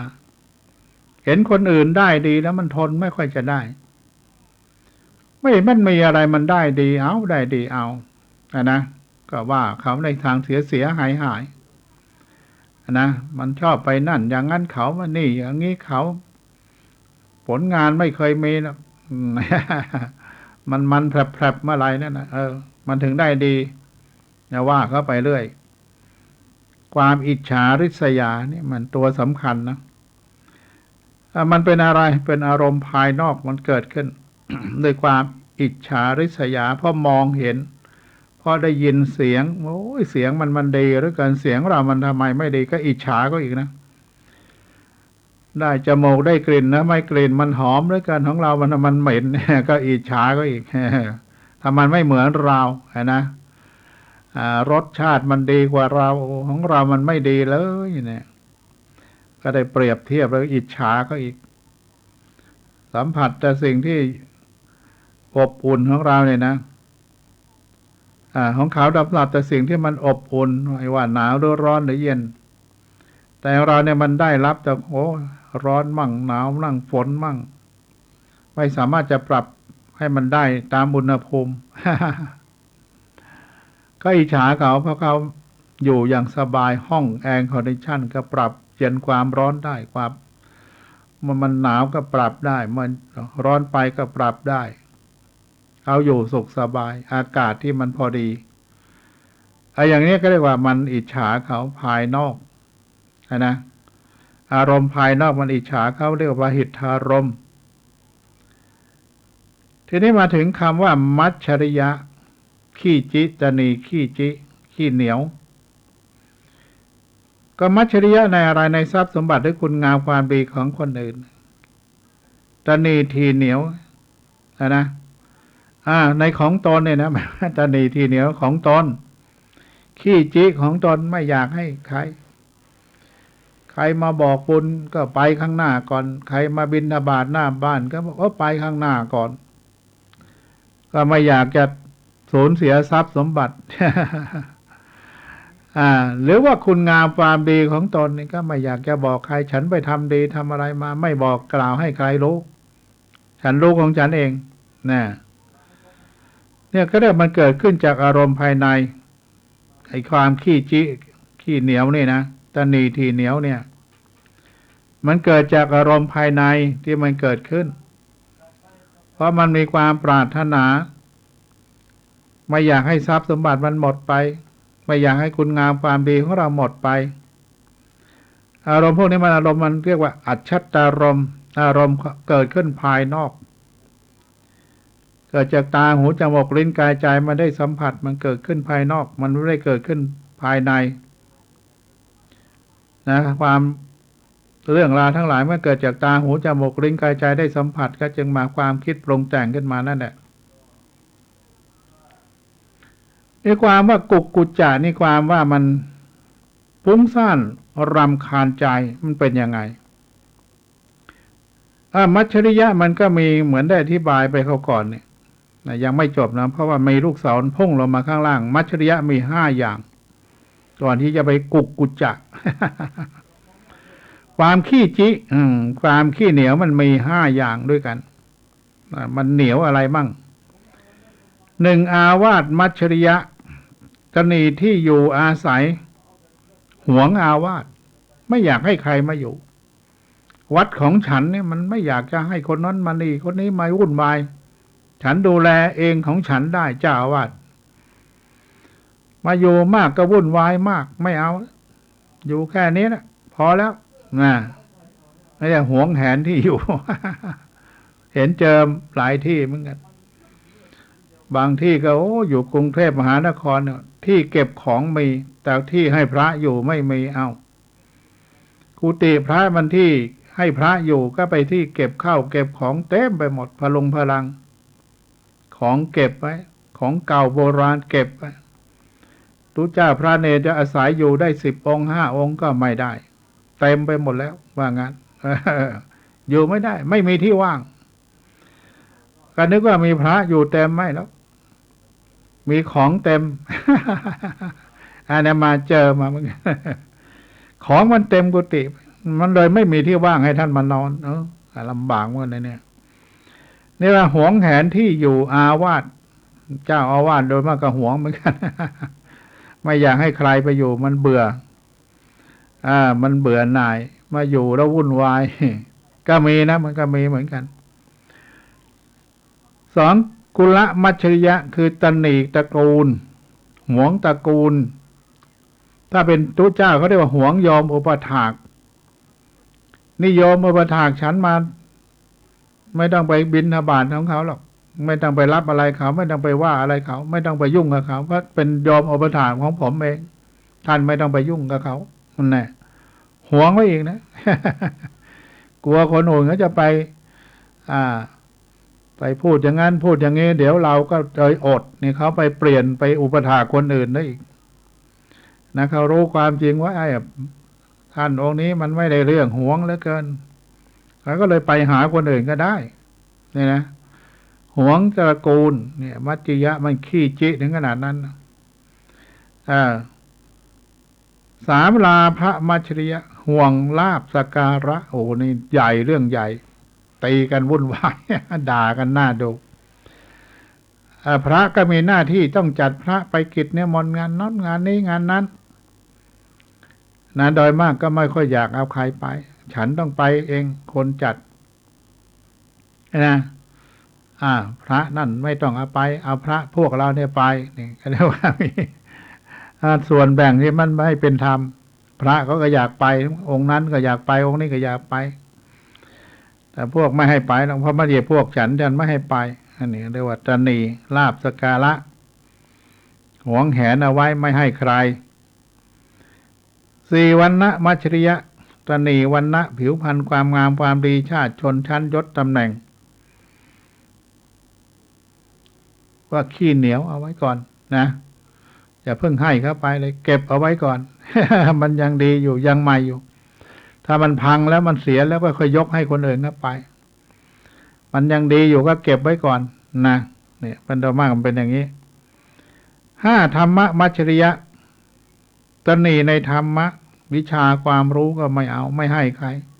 เดี๋ยวแกจะรู้มากกว่าฉันไม่ให้อยากจะรู้แกไปเรียนศึกษาเอาเองมันไม่มาสอนให้หรอกเดี๋ยวมันฉลาดกว่าเราก็จะเดือดร้อน เราต้องฉลาดกว่าเขาไว้ก่อนนี่เราหวงความรู้หวงความรู้ขี้จิความรู้ไม่ยอมแบ่งปันความรู้คุณธรรมความดีให้คนอื่นก็ได้รู้ไม่เอาหวงเอาไว้อีกเนี่ยเรียกว่าขี้จิมี5อย่างเนี่ยที่อยู่อาศัยหวงญาติโยมที่มีอุปถากอุปถัมภ์หวงลาภสักการะที่มีอยู่ แล้วก็หวงความดีความชั่วยศถาบรรดาศักดิ์แล้วก็หวงความรู้อีกต่างหากโอ้มันขี้จิ คนนี้มันขี้จิสุดๆไปเลยว่างั้นเนาะเอามาดูกุกุจะนี่มันก็คือว่าได้ทำนะฟุ้งซ่านได้ทำด้วยทุจริต10ก็คือด้วยกายทุจริตกายทุจริตก็มีฆ่าสัตว์ตัดชีวิตกายด้วยกายลักทรัพย์ก็ด้วยกายประพฤติผิดในกามก็ว่าผิดลูกเขาเมียใครก็ด้วยกาย3นี่ไงวจีทุจริต4พูดเท็จพูดส่อเสียดพูดเพ้อเจ้อพูดหยาบคายวจีทุจริต4มโนทุจริต3เพ่ง อาฆาตพยาบาทเพ่งอยากได้ของเขาเพ่งด้วยความโกรธเกลียดแค้นแล้วก็ยึดมั่นถือมั่นว่าเป็นตัวเป็นตนเป็นคนเป็นเราเป็นเขาเป็นเราเป็นเขาความเข้าใจผิดต่างๆนั่นมโนทุจริตคิดไปวันเป็นอย่างนั้นคิดวันเป็นอย่างนี้คือทุจริตทั้งเสียไม่ได้ทำไปแล้วเนี่ยโอ้ไอ้ทำไงดีมันเลยฟุ้งซ่านกรรมเราได้ทำไปแล้ว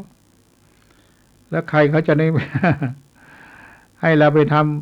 ำต่อไปนี่เขาคงไม่มาหาเราอีกแล้วเพราะเราได้ทำกรรมชั่วไว้มากมายเนาะก็เลยฟุ้งซ่านก็คิดถึงดิโอ้ยเราทำแต่ความชั่วด้วยทุจริต10ที่ว่าเนี่ยก็คิดถึงความดีที่อยากจะทำเนี่ยด้วยกายสุจริตนี่คือจะไม่ฆ่าสัตว์ตัดชีวิตจะไม่ลักเล็กขโมยน้อยจะไม่ปิดลูกเขาเมียใครด้วยกายสุจริตจะไม่พูดเท็จไม่พูดเสียดไม่พูดเพ้อเจ้อไม่พูดหยาบคายด้วยวจีสุจริตก็จะไม่เพ่งไปหาของใครจะอยู่วางเฉยมีสติรู้ตัวรู้ทั่วเรียกมโนสุจริตไอ้ความสุจริตทั้ง10เนี่ยก็ฟุ้งซ่านไปอีกทำไมถึงฟุ้งซ่านเรื่องความดีความงามอย่างนี้ก็ฟุ้งซ่านเพราะยังไม่ได้ทำเลยมันแค่รู้เท่านั้นแต่ยังไม่ได้ลงมือทำเหมือนจะไปรับศีลแล้วเขาให้ศีลกันไปก่อนแล้วไอ้ตัวไปทีหลังก็เลยไม่ได้รับศีลกับเขา นะไม่ได้รู้ว่าเป็นยังไงยังไม่ได้ทำเลยมันจะไปได้อะไรก็ยังไม่ได้ทำเลยก็เลยมันฟุ้งไว้ทำไมเนาะเราจะได้ทำทั้งเทื่อก็ไม่ได้ทำสำคัญว่าควรในสิ่งที่ไม่ควรและความสำคัญว่าไม่ควรในสิ่งที่ควรเป็นบ่อเกิดของกุกุจจะสำคัญว่าสิ่งว่าของควรในสิ่งที่ไม่ควรของควรทำความดีแต่ไม่ควรทำในขณะนี้ก็คิดไปอย่างนั้นและความสำคัญว่าไม่ควรในสิ่งที่ควร มันสลับซับซ้อนไม่ควรทำในสิ่งที่ควรทำอย่าเพิ่งไปเลยประพฤติวัดปฏิบัติธรรมเดี๋ยวเขาจะว่าเอาว่าไปนั่งนอนเดินไม่เห็นมันได้เรื่องได้ราวอะไรไม่เห็นเป็นมรรคเป็นผลอะไรขึ้นมาสู้ไปปลูกต้นไม้ปลูกผักปลูกหญ้าเดี๋ยวก็ได้กินอันนี้ไม่มันได้อะไรเลยมีแต่เปลือง ของควรในสิ่งที่ไม่ควรมันก็เข้าใจผิดอย่างนี้นะก็เลยฟุ้งไปเรื่อยฟุ้งซ่านรำคาญใจพวกนี้มันลำบากด้วยกันนะทั้งอิจฉาทั้งขี้จิทั้งฟุ้งซ่านรำคาญใจอารมณ์พวกนี้มันเกิดขึ้นมาแล้วมันก็ยากที่จะประดับมันได้เพราะมันมีแต่ความอิจฉาริษยาเขาเนี่ยมันยากนะมันมีมัจฉริยะขี้จิขี้เหนียวไม่มีใครไปแก้ไขได้กุกุจจะฟุ้งซ่านรำคาญใจในสิ่งที่ได้ทำไปแล้วก็ไม่เห็นได้เรื่องได้ราวแล้วก็ยังไม่ได้ทำคุณงามความดีแล้วมันจะเป็นยังไงเนาะนะก็คิดไปต่างๆนานาในอดีต ในปัจจุบันและอนาคตทั้งหลาย ก็เลยฟุ้งไปว่าท่านก็ยังไม่ได้ทำความดีอะไรกับเขาเลยใกล้จะตายแล้วจะทำยังไงดีนะที่จะประพฤติปฏิบัติดีปฏิบัติชอบมันก็ไม่ค่อยมีเวลาความคิดมันก็ฟุ้งซ่านไปอย่างนี้เนี่ยศีลธรรมก็ยังรับแล้วก็ยังไม่ปฏิบัติตามเลยนะแล้วตายไปฉันจะไปเกิดนรกเกิดสวรรค์จริงๆเราก็ตัดสินใจได้ทันทีนะว่าเราจะไปเกิดเป็นอะไรเพราะเราทำอะไรไว้ด้วยความเป็นกลางนะไม่ใช่เข้าข้างตัวเองคนเราโดยมากมันชอบเข้าข้างตัวเองโอ้ยฉันทำดีทั้งนั้นฉันเป็นคนดีในปัตตภีนี้ไม่มีใครดีเท่าฉันจะพูดยังไงก็ได้ในบ้านเมืองนี้ในตำบลนี้ในหมู่นี้ไม่มีใครดีเท่าฉันเนี่ยนะนี่แหละมันเย่อหยิ่งเข้าไปก็เลยฟุ้งซ่านไปเนี่ยนะรำคาญใจไปอันนี้เป็นเรื่องที่พวกเราก็มีกันอยู่ในตัวในตนเนี่ยนะความอิจฉา มันก็อิจฉาเราอิจฉาเขามันทำไมมันได้ดีไปได้ยังไงไม่เห็นมันทำดีอะไรเลยอิจฉาไว้อีกและความดีของตัวเองก็ไม่ค่อยอยากจะไปให้ใครเหมือนกันก็ไม่บอกไม่กล่าวไม่เล่าให้ฟังไม่อธิบายเหตุผลก็ไม่เอาไม่ทำไปทำไมมีประโยชน์อะไรพวกนี้ก็บางทีมันปวดหัวกันนะเราจะพูดกันมาก็จะรู้เรื่องถ้ามันขี้จี้มันยากจริงๆไม่เอานะอย่าไปยุ่งกับฉันไม่อยากยุ่งกับใครมีเพื่อนอาตมาคนอย่ามายุ่งกับผมเลยเขาว่านะเพราะตัวผมเองก็ยังไม่อยากจะยุ่งกับผมเลยนะตัวเองยังไม่อยากยุ่งกับตัวเองไม่รู้ ฟังแล้วมันปวดหัวนะตัวผมเองยังไม่อยากยุ่งกับตัวผมเองแล้วคุณจะมายุ่งกับผมทำไมนะคุณไม่ต้องมาสอนผมว่าเป็นอย่างนั้นเป็นอย่างนี้เรื่องดีผมก็รู้แล้วเรื่องชั่วผมก็รู้แล้วไอ้เรื่องที่ผมจะทำหรือไม่ทำเป็นเรื่องของผมไม่ใช่เรื่องของคุณก็ถูกเหมือนกันนะไม่ต้องมาเตือนผมรู้หมดนรกสวรรค์ก็รู้ ดีชั่วรู้หมดแล้วพวกนี้มันไม่ต้องไปบอกไปเล่าอะไรมากปวดหัวปล่อยเข้าไปตามกรรมตามเวรตามกรรมทำมายังไงก็ไปอย่างนั้นนะเนี่ยพวกนี้มันฟุ้งซ่านรำคาญใจกุจจะทำแต่ความชั่วทำมาแล้วก็เลยมันกลุ้มใจว่าไม่ได้ทำความดีอะไรเลยแล้วจะไปดีไม่ดี เวลามันก็ใกล้เข้ามาแล้วว่างั้น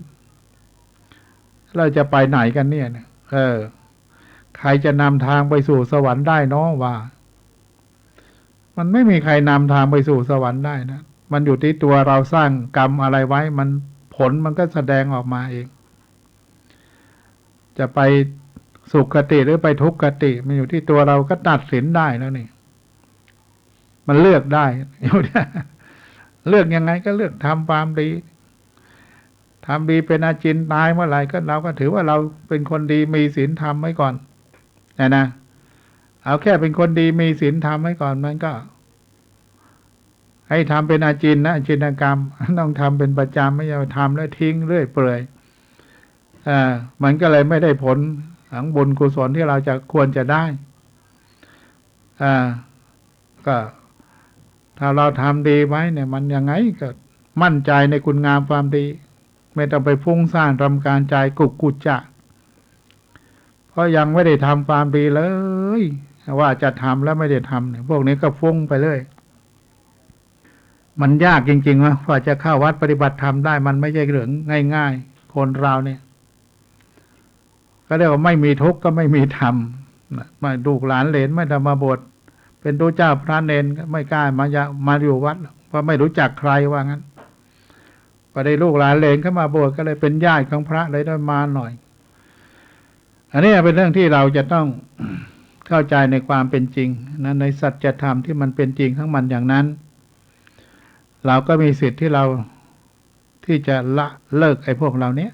นะที่มันทำให้เราต้องเวียนว่ายตายเกิดด้วยความอิจฉาริษยาด้วยความขี้จิกขี้เหนียวด้วยความฟุ้งซ่านรำคาญใจตายเมื่อไหร่ก็ไปนรกไปสัตว์เดรัจฉานไปอเวจีต่างๆแล้วกรรมการก่อนที่จะตายมันแสดงออกอย่างไรมันแสดงออกอย่างไรก็มันก็จะได้ผลอย่างนั้น ข่าวสารเพื่อการประชาสัมพันธ์ด้วยทางสถานีวิทยุพระพุทธศาสนาเพื่อการศึกษาและวัฒนธรรม FM 104.50 เมกะเฮิรตซ์ของวัดหวายหินตำบลสุเทพอำเภอเมืองจังหวัดเชียงใหม่ร่วมกับวัดโลกโมลีนำธรรมะสัญจรสู่มวลชนในรายการศึกษาพระพุทธศาสนาตามพระไตรปิฎกดำเนินรายการโดยพันเอกธนเดชะและคณะทุกวันอาทิตย์เวลา 15 นาฬิกาถึง 17 นาฬิกาท่านที่จะรับฟังผ่านอินเทอร์เน็ต www.faihin.org www.lightbox.me/faihin ขอเชิญท่านร่วมรับฟังโครงการธรรมสัญจรสู่มวลชนณวัดโลกโมลีถนนมณีนพรัตน์ตำบลศรีภูมิอำเภอเมืองจังหวัดเชียงใหม่ทุกบ่ายวันอาทิตย์โดยพร้อมเพรียงกันโปรดปลงยามคุณร้อนใจกราบพระพุทธครั้งใด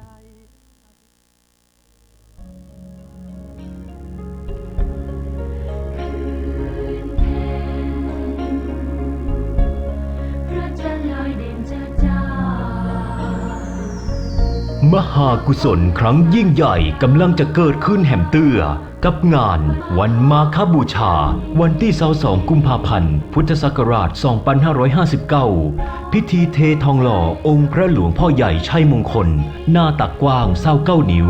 และพิธีเททองหล่อองค์พระโมคคัลลานะพระอัครสาวกเบื้องซ้ายฟังธรรมตลอดคืนปีที่3ถวายเป็นพุทธบูชากำหนดการมีดังนี้วันที่22กุมภาพันธ์พุทธศักราช2559เวลา 7 โมงเช้าทำบุญใส่บาตรเวลา 9 โมงเช้าเสวนาธรรมเรื่องความฮักแบบฉบับเจ้าพุทธคณะศรัทธาที่สนใจร่วมเป็นเจ้าภาพหล่อพระเจ้าภาพกันเทศเจ้าภาพโฮงตาลและเจ้าภาพร่วมในการดำเนินงานต่างๆของวัดหนองกายสามารถร่วมบุญได้ที่วัดหนองกายตำบลสัตปะยางอำเภอแม่แตงจังหวัดเชียงใหม่โทร 053-374-311 หรือเว็บไซต์ www.wadnongkai.com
ขอเจริญพรท่านศรัทธาสาธุชนที่สนใจในบวรพระพุทธศาสนาทุกท่านรายการเรียนพระอภิธรรม